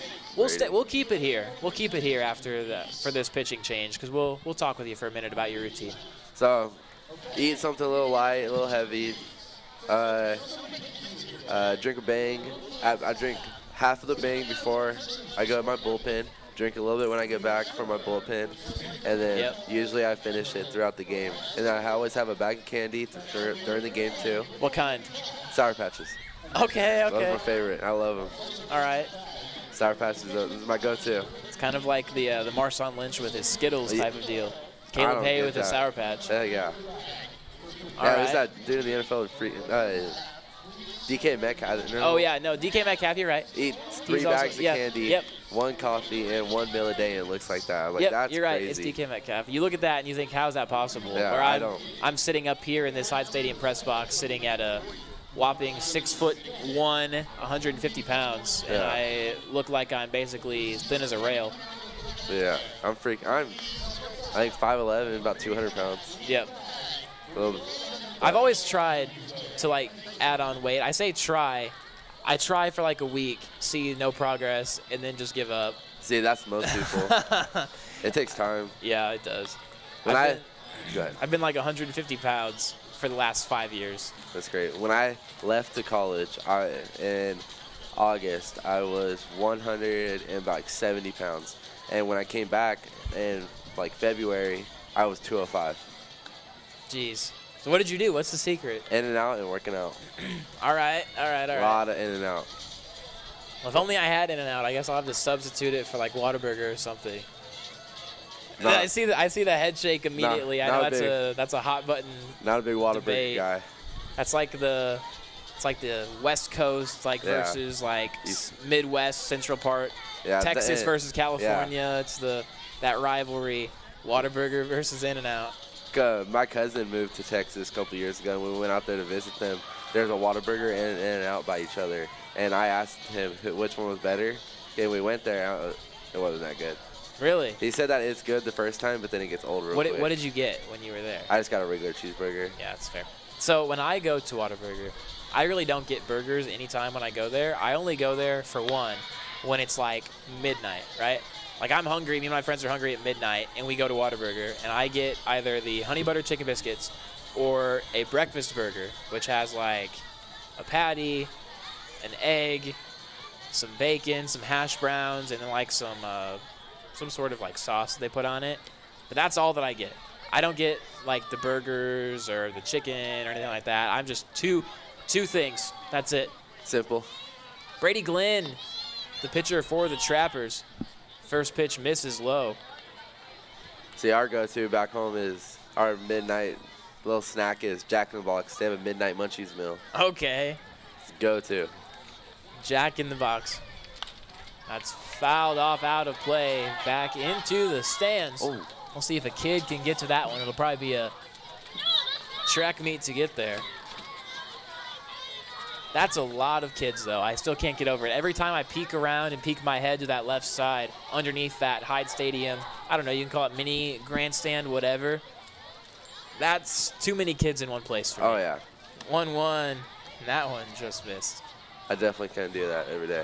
I don't have the patience for that. No. I don't even have the patience for most dogs yet. Oh. I don't know. See, I like dogs, but I can't stand dogs that, like, don't listen or, like, that are – because that way of a German Shepherd. Yeah. Great dog. Super disciplined. He's a great dog. Okay. Hyper like no other dog I've ever met in my whole life. And that's ball 4, so a walk there to Josiah Colado. Runners on first and second with one away. So you have a German Shepherd that is not disciplined. No. Okay. He listens, but he's like he wants to play. He loves like playing around. Like we tell him to go get his ball, he gets the ball. Like he's a good dog, but he's hyper. Like when we let him in the house, it takes him like at least an hour to calm down. Oh gosh, and then like when new people show up, I'm sure that it's like big deal. That one's hit out to center field. Shahidi is under it for the second out. So a fly out there. Now just need one more out to try and get out of this top of the 5th. Brady Glenn in there for Casey Kasheva, who gave up 8 runs in 4 1/3 innings. You know what our coolest animal is? What's that? An alpaca. You have an alpaca. That's right. I remember you talking about it. Didn't you say you like gave it like a We gave it a mullet. Oh, or a mullet. Oh my gosh, that's amazing. Yeah, I was on my way home from me and my friend went to watch our high school play in the playoffs. Yep. And on the way home, I'm driving. I get a picture from my mom. Yeah, we gave the alpaca a mullet. I was like, sounds good to me. Kind of matches your hairstyle. Oh yeah, gotta rock the mullets. Squares to bunt and pulls it back. So the count now 2-0. Now we just gotta get it pit vipers. Oh my gosh, that would be so funny. And then we're gonna make him TikTok famous. You honestly could. That's something everybody would like. What would be the TikTok page name? Squares to bunt and pops that one foul. There's definitely gotta be something with a mullet. It's gotta be. Mullet boys. Okay. I like that. Mullet boys.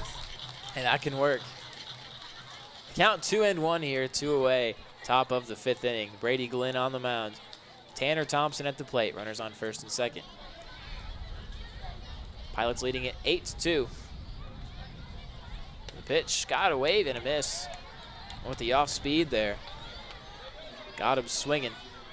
Now 2-2. We'll see what Brady Glenn goes with here. Has good command of pretty much all of his stuff. Doesn't really walk a lot of batters. 2-2. Dips it low. Looked like maybe a changeup. Yeah, he's good at attacking. He's definitely like that funky lefty that kind of throws everybody off. A little bit of like a hitch in Yeah. his release, you notice at the top. Looks in here. 3-2, 2 away, so the runners will be on the move. They take off the 3-2. Hit to the right side, and Yanish in foul ground cannot get there.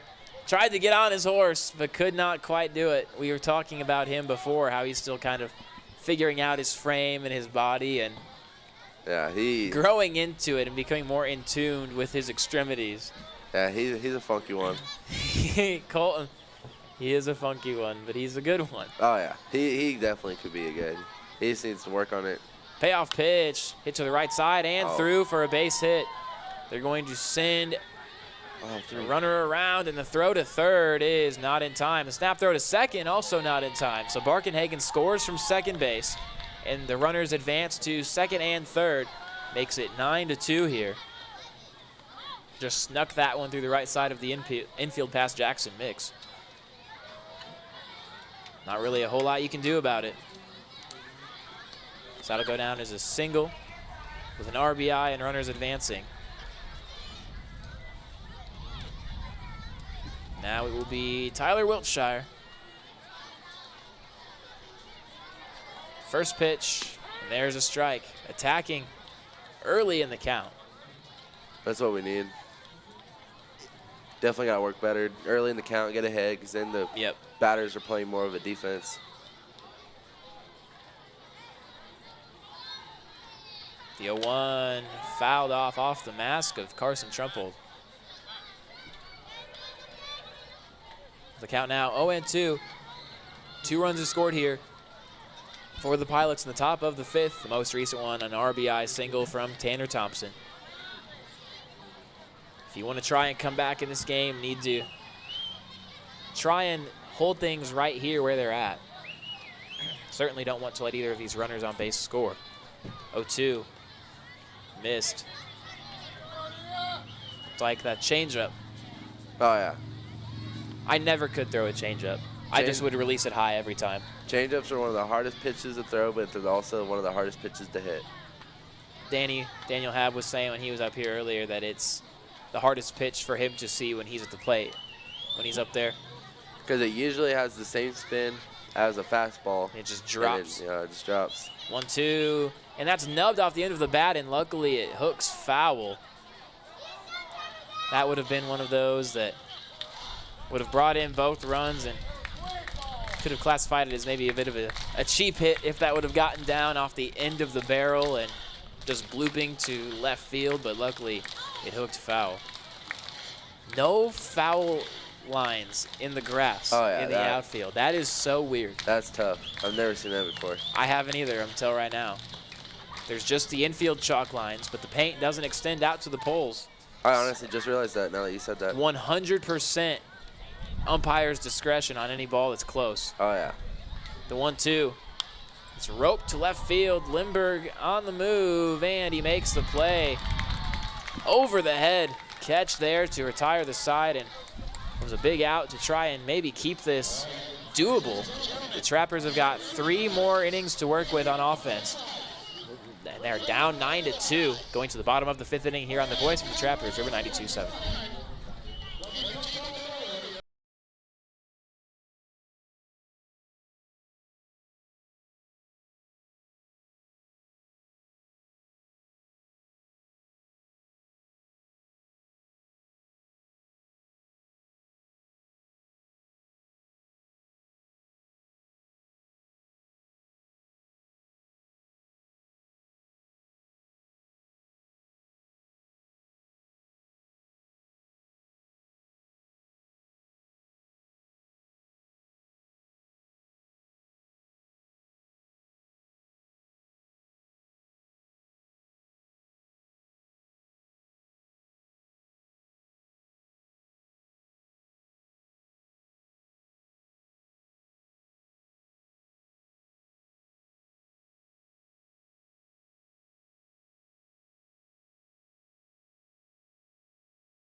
We've got a game of tug-of-war going on down that first base line right before we go here. We've got some players from each team on there.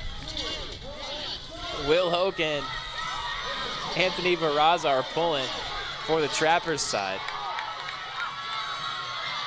Oh, gotta love it on Baseball and Education Day. I think the Trappers side is going to win it here. Barraza on the end as the anchor.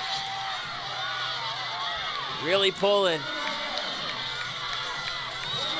here before the bottom of the 5th. A lot of entertainment here at Hyde. And I know the YouTube Live can't really see it because it's just out of view of the camera, but that's all right. So the Trappers side does win the tug-of-war. Barraza and Will Hoke and some of the kids victorious. So we'll go to the bottom of the 5th now, ready for play. Caleb Whitley back out there for his 5th inning, giving up just 2 runs. Pilots lead it 9-2 here in this 7-inning game. Game 1 of our doubleheader. Ryan Breeden here, joined by Caleb Hay, the starter for tonight's game. Caleb, you probably going to stick things out here till the end of the 5th and then head back down? Heck yeah, I like that. All right, sounds great. You can go back out in the sun. I'll enjoy the AC and working on my enjoy tan. the shade. Working on the tan, that's exactly right. I need to do that more. Too bad I don't tan, though. Just burn? Yep, burn, go back to being white. Well, I usually tan, but I haven't been out in the sun enough. CJ Cumbo will lead it off. First pitch, missed at the shins. And so CJ, on his cleats actually, I noticed this before the game, he has MA14 written on the heel of both of his cleats. And so I asked him, CJ, what's that about? And he said, it's one of my friend's brothers who passed away last year, and it's in memory of him. Yeah. And that's fouled off. I like stuff like that. And so CJ wore number 14 last year in college. And so continuing on in remembering with writing it on the cleats. Yeah. You see athletes do that a lot, you know, yeah. if they have a cause that they want to support, if they have someone, a loved one who passed away, somebody, they'll write it on the cleats, on the wristbands. Yeah, So I love that. Yep. Part of the game. I love it when people do like that. It just makes the game better. People able to express themselves and show support. The 3-1 looped into right field, but settles in on that edge of the grass and caught by the second baseman, Tanner Thompson, for the first out. Looks like it might have jammed him a little bit there and just hung up. So that is the first out of the inning. Now will be Logan Mckeever, who is 1 for 2. Singled in his first at-bat. The Trappers got on the board first in this game, winning it 1-0, but then the Pilots put up 2 runs in the second, 5 runs in the fourth, and 2 runs in the fifth. Got us to where we're at now, 9-2. Mckeever first pitch swinging comes up empty.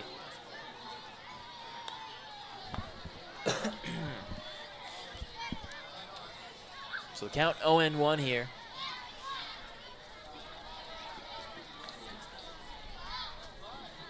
And the pitch. And that just missed low. What have you thought about the strike zone today? What have you noticed from it?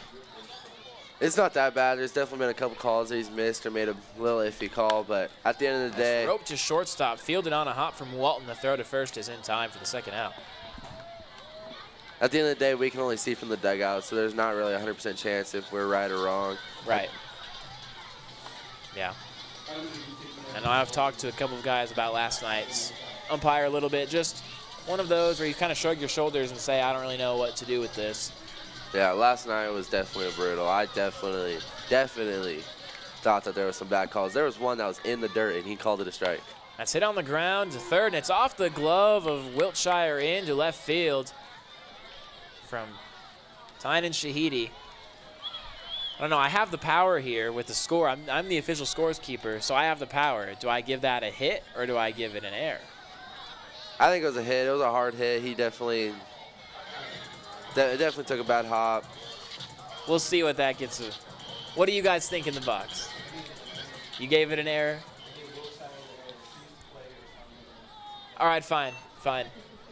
I'll listen. I'll give it an error. I know I'm going to hear about it later after the game. Every time there's a marginal call, the person who always gets asked, it's always me after the game, and someone, whether it be, it's been Seagraves a few times, it's been Maddox Mueller, it's been Jacob Griffin. Some guys are like, did you give that a hit or an error?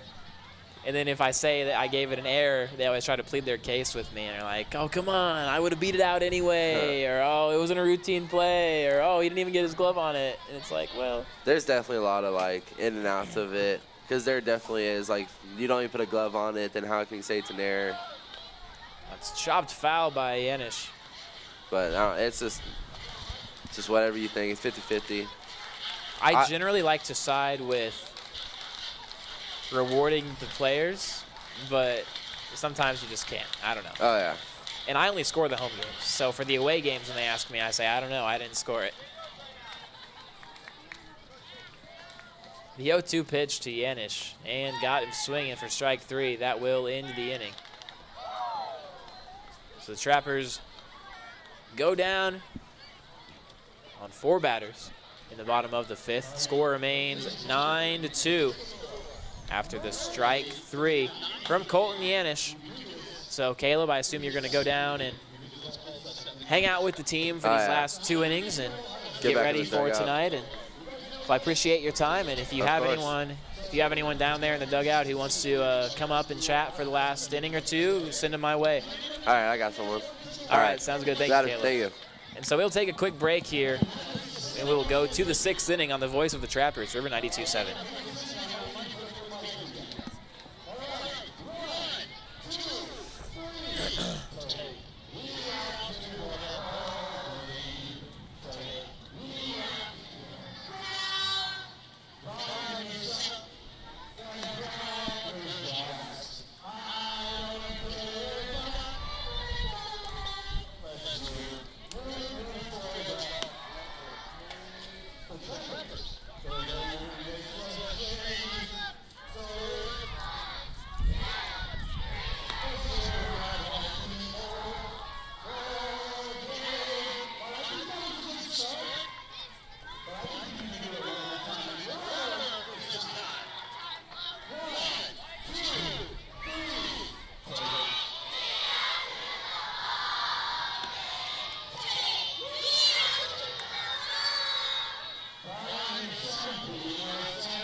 Welcome in here to High Stadium for the 6th inning. We're doing the 7th inning stretch right now because this game is only a 7-inning game, being game 1 of today's doubleheader between your Trappers and the Pilots.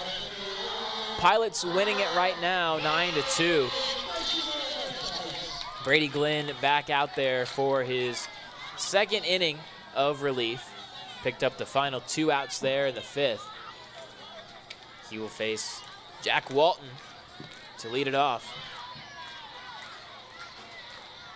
Walton was gunned down at the plate a couple of innings ago. First pitch missed inside. The count 1-0. We'll see who Caleb Hay sends my way here for a guest. I think I have an idea of who it might be. And that one's fouled off straight back. I've got an idea. It's like WWE style introductions. You don't know who you're going to get. And yep, it's exactly who I thought it was going to be. Putting on the headset. Anthony Barraza. This is Anthony's first time up here with me during a game. He did a pre- and post-game interview before. So that one's fouled off. Anthony, welcome to the broadcast for the first time. Thank you. I appreciate it. I'm excited to be here. Heck yeah, man. So you got the day off, the game off, I guess, for this first doubleheader. I would think would be back in the lineup for the game tonight at 7. So that one's fouled off, out of play.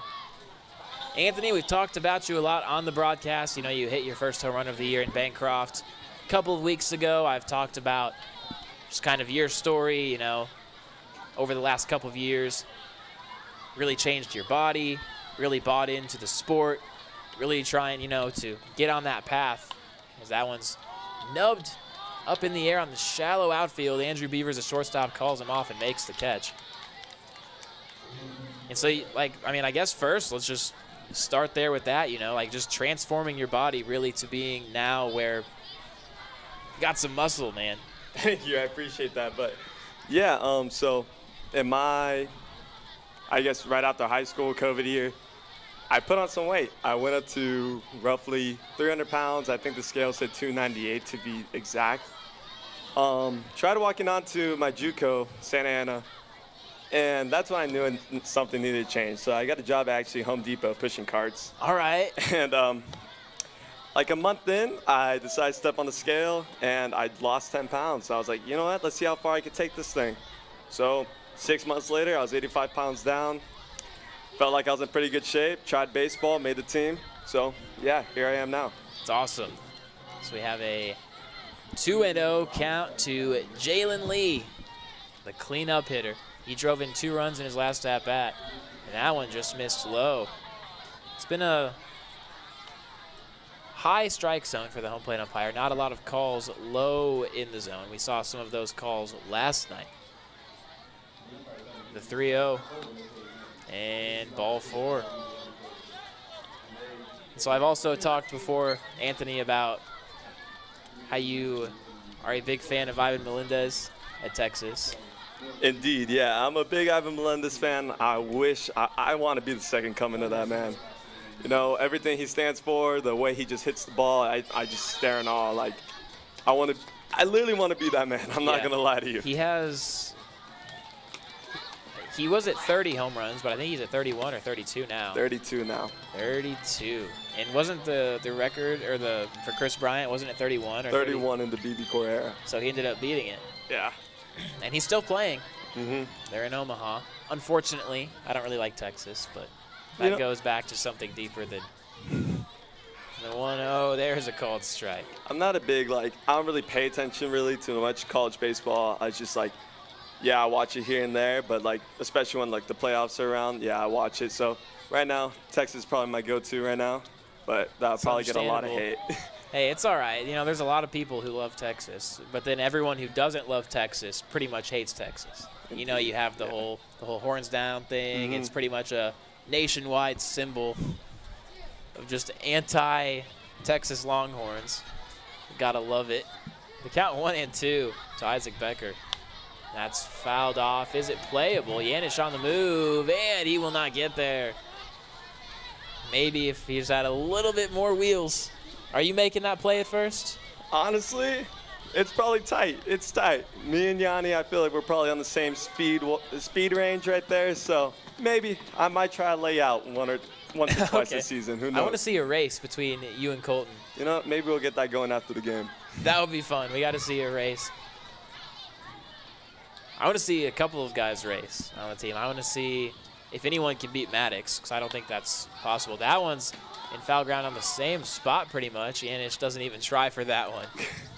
Says, you know what, forget it. I tried for the last one and didn't get there. I'm not sprinting for this one. The count remains 1-2. But, yeah, I honestly don't know if anyone could dethrone Maddox as the fastest kid on the team. I don't know if that's possible either. He hit his first home run of the year last night. The 1-2 hit on the ground to third. Could be 2, but it bounces off the heel of the glove of Mckeever, and there is no throw. But they have him picked back off at second. Heads-up play from Mckeever. Now they might try to check on the runner at first, but he goes back to the bag. So heads-up play. Mckeever pump fakes the throw to first, and they got Jalen Lee a little bit off the bag at second. Just picked back over and got into a rundown and got that tag for the second out. Some heads-up baseball there for the third baseman, Logan Mckeever. Unconventional fielder's choice is what that will go down as. So now 2 away. Top of the 6th. Joshua Simon. First pitch. There's a called strike.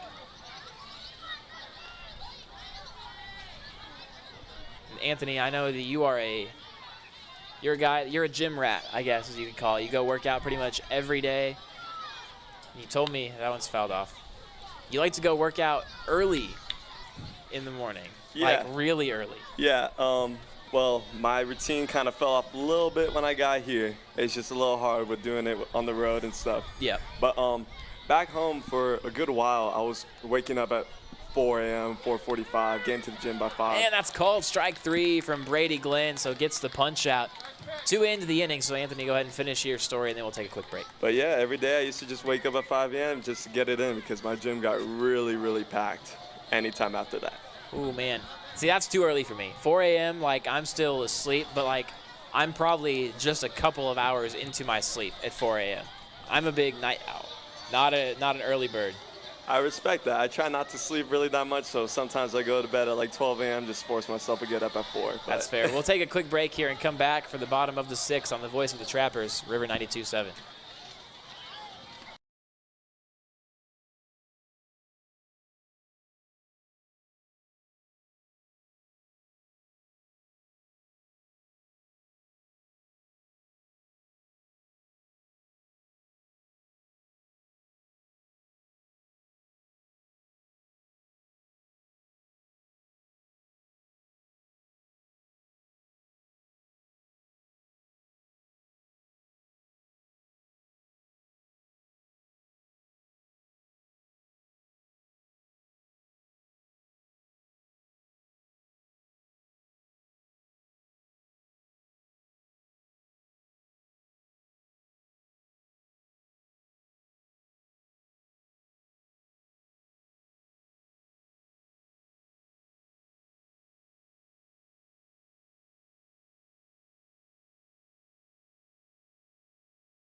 And we're back here for the bottom of the 6th inning at Hyde Stadium. Trappers down 9-2, trying to mount a rally. Andrew Beavers will lead it off for the Trappers. And now a new guest, my 5th guest of the broadcast, John Hunt, back up here, the most natural of all of my guests, the ones who's got the most broadcast experience, and that one's bounced for ball 1. John, you have been running around like a chicken with your head cut off, trying to wrangle probably about 300 kids out there. You've been on the move this entire game. Yeah, we're between 300 and 400 kids today. That ball's hit foul long. Hit it well. There would have been a home run if it was just straighten that thing out a little bit. Yes, but the kids have been awesome. The supervisors that have brought the kids. We've got kids here from all over the place. We'll throw some shout-outs to our friends in the Pierre Gold program. Actually, the Fort Pierre Gold program, I'm told.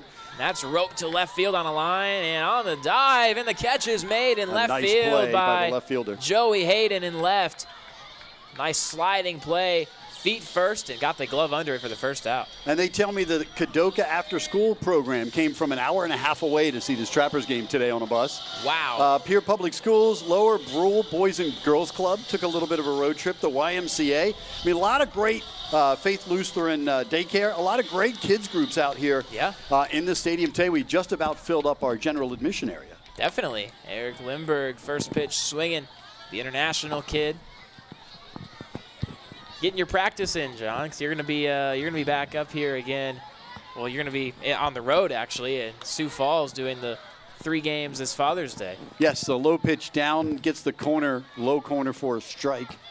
So it's 0-2 to Lindbergh. Here, I've got an idea for you. Okay. Let's keep knocking the rust off, even if there's not really any. Let's give you the call here with the play-by-play. All right, ground ball to second, the throw to first, and Lindbergh is out on the slow roller to the second baseman. How's that? Will that work? Yeah, that works. Because the play was already in motion by the time you turned it over to me. I kind of handed you the reins while the race was already in motion. They're 2 down, and who do we have coming to the plate here for our Trappers? I gotcha. Carson Trump. Okay. By the way, Noah McCreary was not the starting pitcher today. Hey, it was all right. It was funny. I heard that, and he was like. And they were all looking at me, and I was like, uh-oh. Noah was the first pitch. First pitch is fouled. We'll let it go. I just wanted to. Oh, nice play at the edge of the dugout. And that makes a quick 1, 2, 3 inning. It sure So I'll does. let you send it back to the studio. Here, actually, you know what? What? So we just talked about it. I got a text from Heather. Since you're going to be doing this, you're going to do 2 things for me quick. Okay. You ready? You're going to read the legal ID, so you could pick one. Oh, I got to do the legal ID. Driven by the. Okay, I'll do it. At the top of every hour, you pick one and you read it. I get to pick one. I thought it was the same one all the time. Any one that you want. All right, your legal ID, driven by the Office of Highway Safety, River 92.7, KGFX, FM Pierre. When you gamble with your safety, you bet your life. Please buckle up. Good work. Does that work for you? That works fantastic. You'll get used to that. And then how do we send it back to the studio? So what we do, I'm guessing we say at the end of, where are we? We're at the end of 6. Yes. It's now Pilots 9, Trappers 2. As we send it back to the studio. On the voice of the Trappers. On the River voice of the 92.7. Trapper, River 92.7 FM.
Back in here to Hyde Stadium for the 7th inning.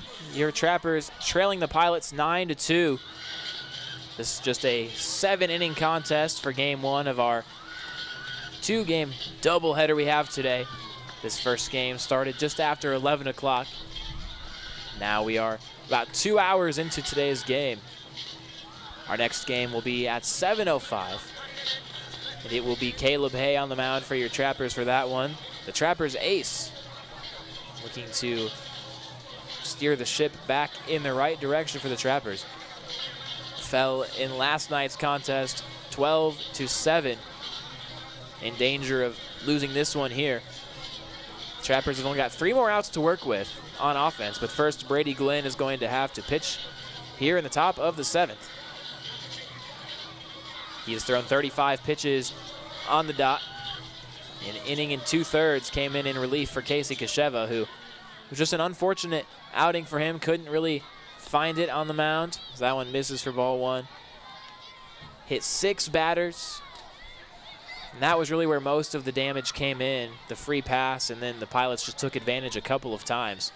The 1-0 fouled off.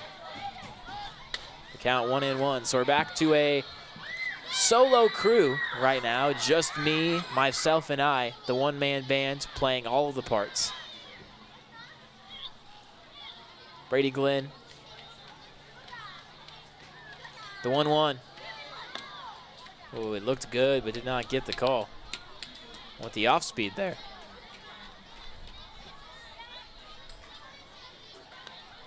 So I had 5 guests on this broadcast today.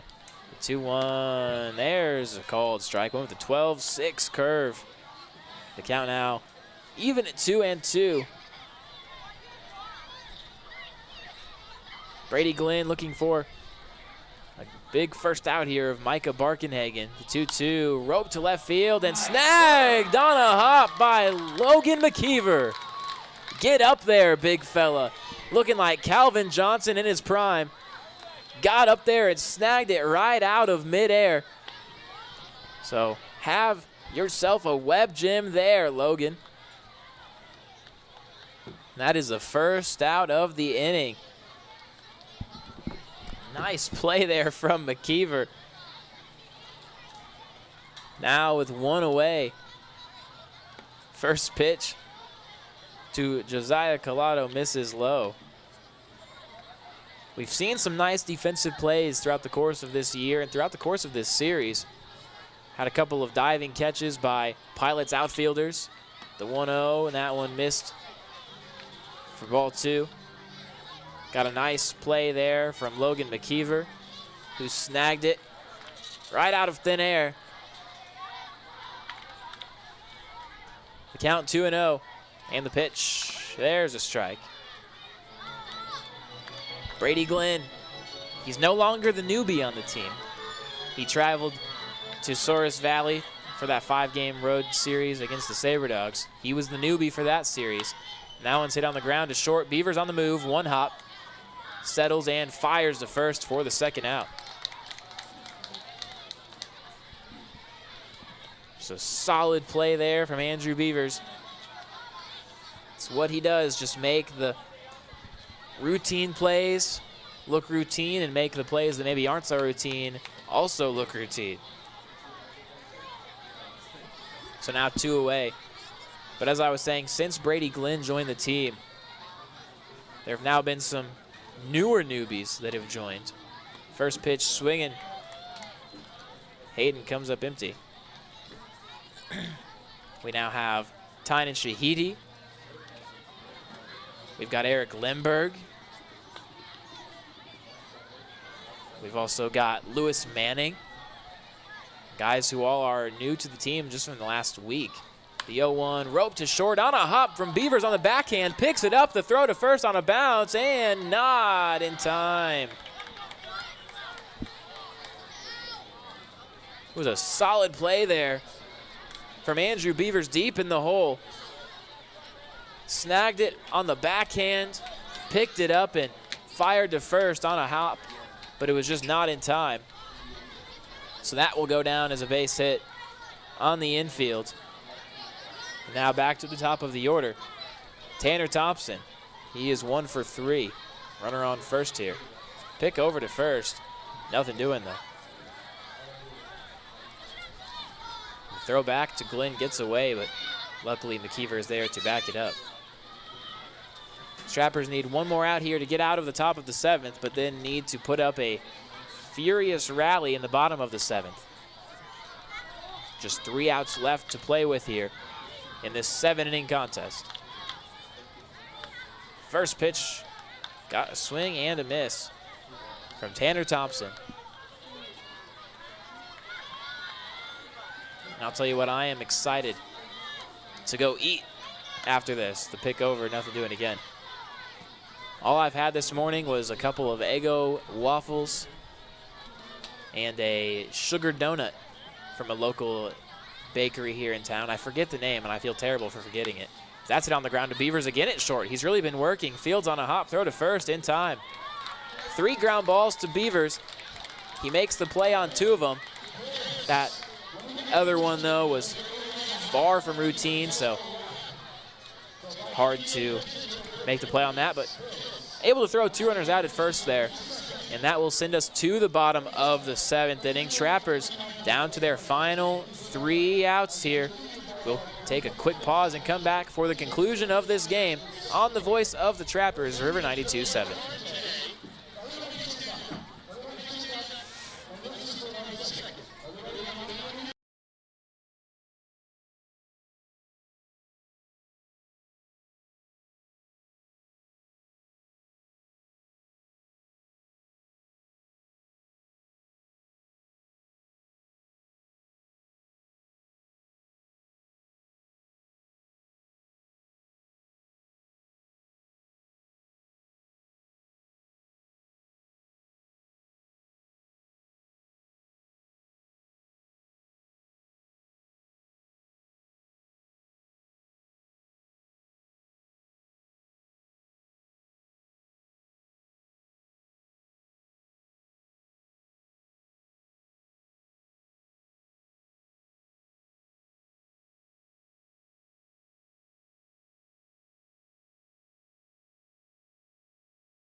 Welcome back in here to Hyde Stadium.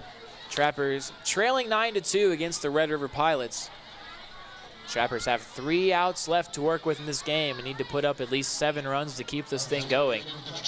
New pitcher Santiago Gomez for the Pilots, trying to close this one out. So after this game is over, the team will have a couple of hours to rest before coming back here to the ballpark, probably at around 5. Before the 7:05 first pitch tonight.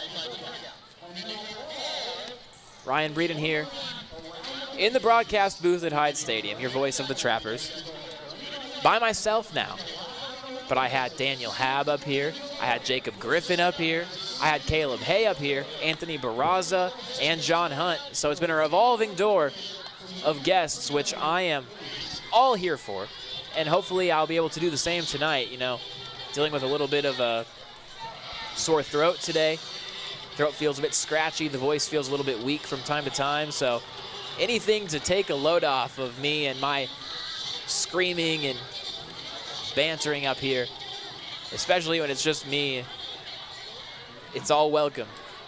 The more guests, the better. For now, though, Preston Lau will step up here to lead off the bottom of the 7th. Again, the Trappers down 9-2. They need 7 runs to tie it here.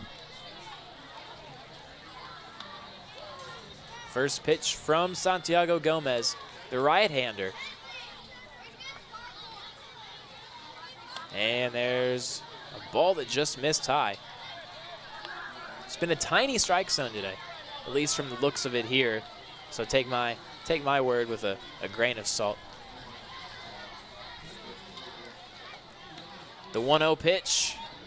That's fouled off the window just to the right of me. You could hear the bang of that. If that window is open, that ball is greeting us up here in the press box. Heads up there. I don't know if you guys could hear the thud of that. Heather, you'd have to let me know. Did you hear that thud? One was lined right off the window just to my right.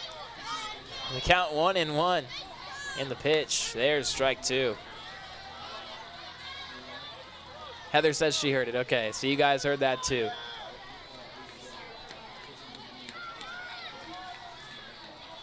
So the count 1-2 to Preston Lau. Gomez gets set and the pitch. That's fouled to the right side, maybe playable. Lee on the move, cannot get there. You know, I have no idea what our, I guess, between game meal even is. I think that it's a local place here. I bet if I looked it up on the maps, I would have a clue of where it is, but I'll try to see if I can find it. I'm not so sure, though. The count 1-2. And the pitch. That missed. I think it's Red Rosa Italian Grill, if I am correct, which we have all known well enough that sometimes I'm not. It is, okay, I just got a thumbs up. I'm right. Fantastic. What is not fantastic, though, Preston Loud going down swinging for the first out here in the 7th. Trappers down to their final 2 outs now. It'll be Jackson Mix, followed by CJ Cumbo after that.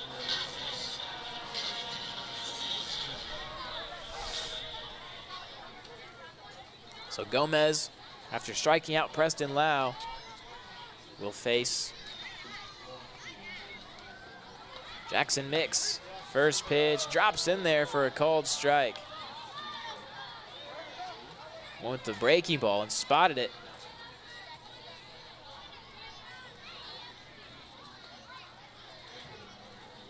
Gomez, and that's a called strike 2 with a fastball. The count 0-2. Mix needs to dig in here and battle. Gomez, the 0-2, and that one hit him on the back. You heard the thud. I think he might have bounced off of that base runner's hand guard that he had in his back pocket, so I don't think it made any contact with his actual body. I think it bounced off that protective garment. So that's a hit by pitch. And so maybe can light a fire here and start a rally. The Trappers scored a run in the 1st inning and in the 4th, but other than that, the offense has been held pretty much silent here. The Pilots have scored 9 runs in total across 3 innings. 2 runs in the 2nd, 5 runs in the 4th, which is really the killer, and then 2 runs in the 5th. Gomez, after the hit by pitch, will face CJ Cumbo. First pitch called a strike. A double play ball would end it here. Cumbo just looking to stay alive and get on base any way he can. The 0-1. A wave and a miss. Changed it up there with the off speed. Cumbo down in the count 0-2. Trappers down to their final 2 outs in the game, with this being just a 7-inning game here.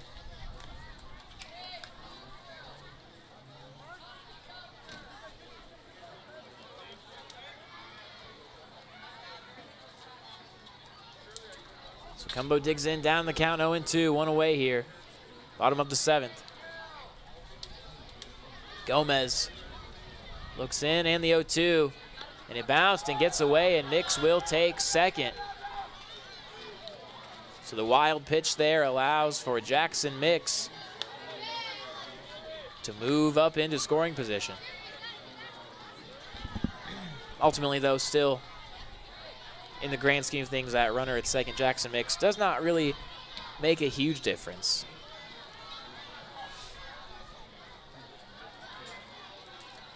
One run won't do you much good here if you're down by 7. So you need to keep it moving and just don't make any base running mistakes. Gomez, the 1-2, and got a swing and a miss for the 2nd out. 2 swinging strike 3s in the inning for the Trappers. Preston Lau and now CJ Cumbo. And your Trappers now down to their final out. It will be Logan Mckeever, 1 for 3 in the game. The final hope for your Trappers here.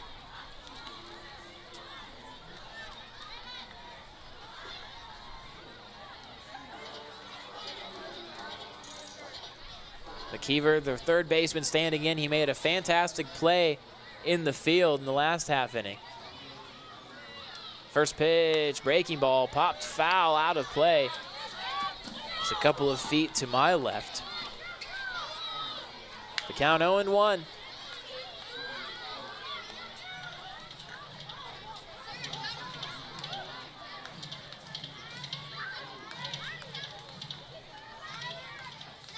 Trappers down to their final out.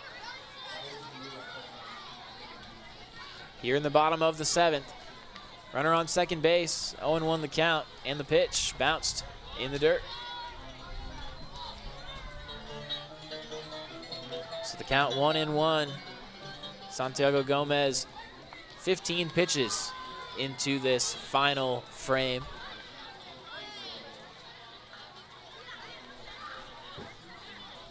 Caleb Whitley in line for the win. Casey Kasheva in line for the loss. The 1-1. And called strike 2 on a fastball. The Trappers now down to their final strike.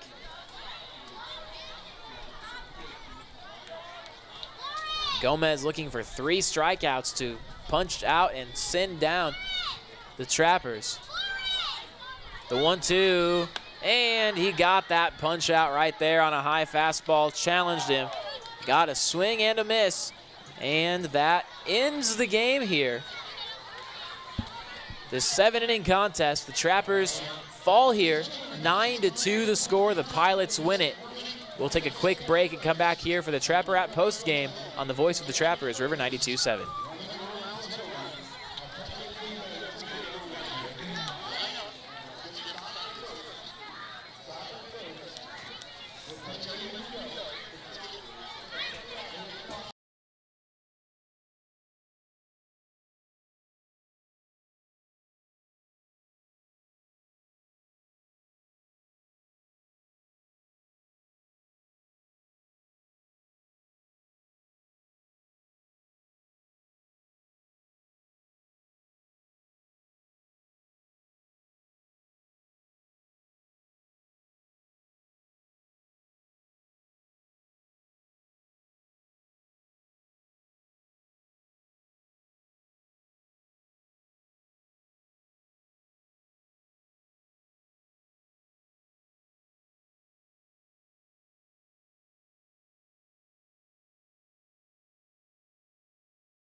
Welcome back in here for the Trapper App post game. A whole lot of kids running the bases here. It was baseball and education day today for this afternoon, so kids coming out from all over the state apparently. Even some making an hour-and-a-half drive to come here for the game. Probably over 300 kids. They did a great job today, had some fun, got to play some games. Unfortunately though for the Trappers, they fell in this game 9-2. Even though each team recorded 4 hits. Really the main difference maker and the key stat that you look at is you look at the fact that Casey Kasheva hit 6 batters and walked 4. That is 10 runners reaching on the free pass in total in Kasheva's outing. And so really it wasn't the bats for the Pilots that beat the Trappers. It was just the mistakes on the mound that really made the difference there. The 2 runs in the second, the 5 runs in the 4th, and the 2 runs in the 5th really was all the Pilots needed. The Trappers actually got on the board first in this game. It was a heads-up base running play from C.J. Cumbo to tag up from third and score on a pop-up and foul ground where the catcher vacated home. Left the base wide open, and Cumbo took it with ease. So the Trappers had an early lead, but then surrendered that lead, and the Pilots took it and ran with it, and it never looked back. It's going to be a quick turnaround. That's the good thing. We talk about this all the time in the sport of baseball. The good news after a loss, you typically don't have to wait very long for your next game. And not very long in this instance is less than 6 hours. Just past 1:30. Next game coming at 7:05 tonight. Caleb Hay, the Trappers ace, on the mound. He was up here with me a couple of innings ago for a full inning just to talk. We'll have some more guests on here tonight. Try to switch it up, get some people on here we've never had before, get to know some more of the guys. It's always fun for me and fun for you to get to know the stories in the past of these guys' lives, just in the sport of baseball and also just in their day-to-day life. Makes them more relatable. Hopefully makes it more fun and entertaining to listen to as well. I think we'll probably actually wrap up the post game here with that. You know, we'll talk to Coach Jamie for the pregame of next game, so I'll get my interview with him and talk to him about this first game during then, and I'll get him on for a post-game interview after game 2 tonight. But, you know, for a doubleheader, everyone's hungry, wants to go eat, so we'll probably sign off for now. Talk to Coach Jamie in a little while, and I'm going to go enjoy some food from Red Rosa, which I've heard is very good. So we'll see. I'll have to be the judge, and I'll let you guys know the consensus of what I think when we come back for tonight's game. But for now, I'm going to sign off. Thank you all for listening. Ryan Breeden, your voice of the Trappers from the River 92.7, DRG, and YouTube Live. I'll see you all back here in just a couple of hours. But for now, signing off saying peace out and enjoy your afternoon.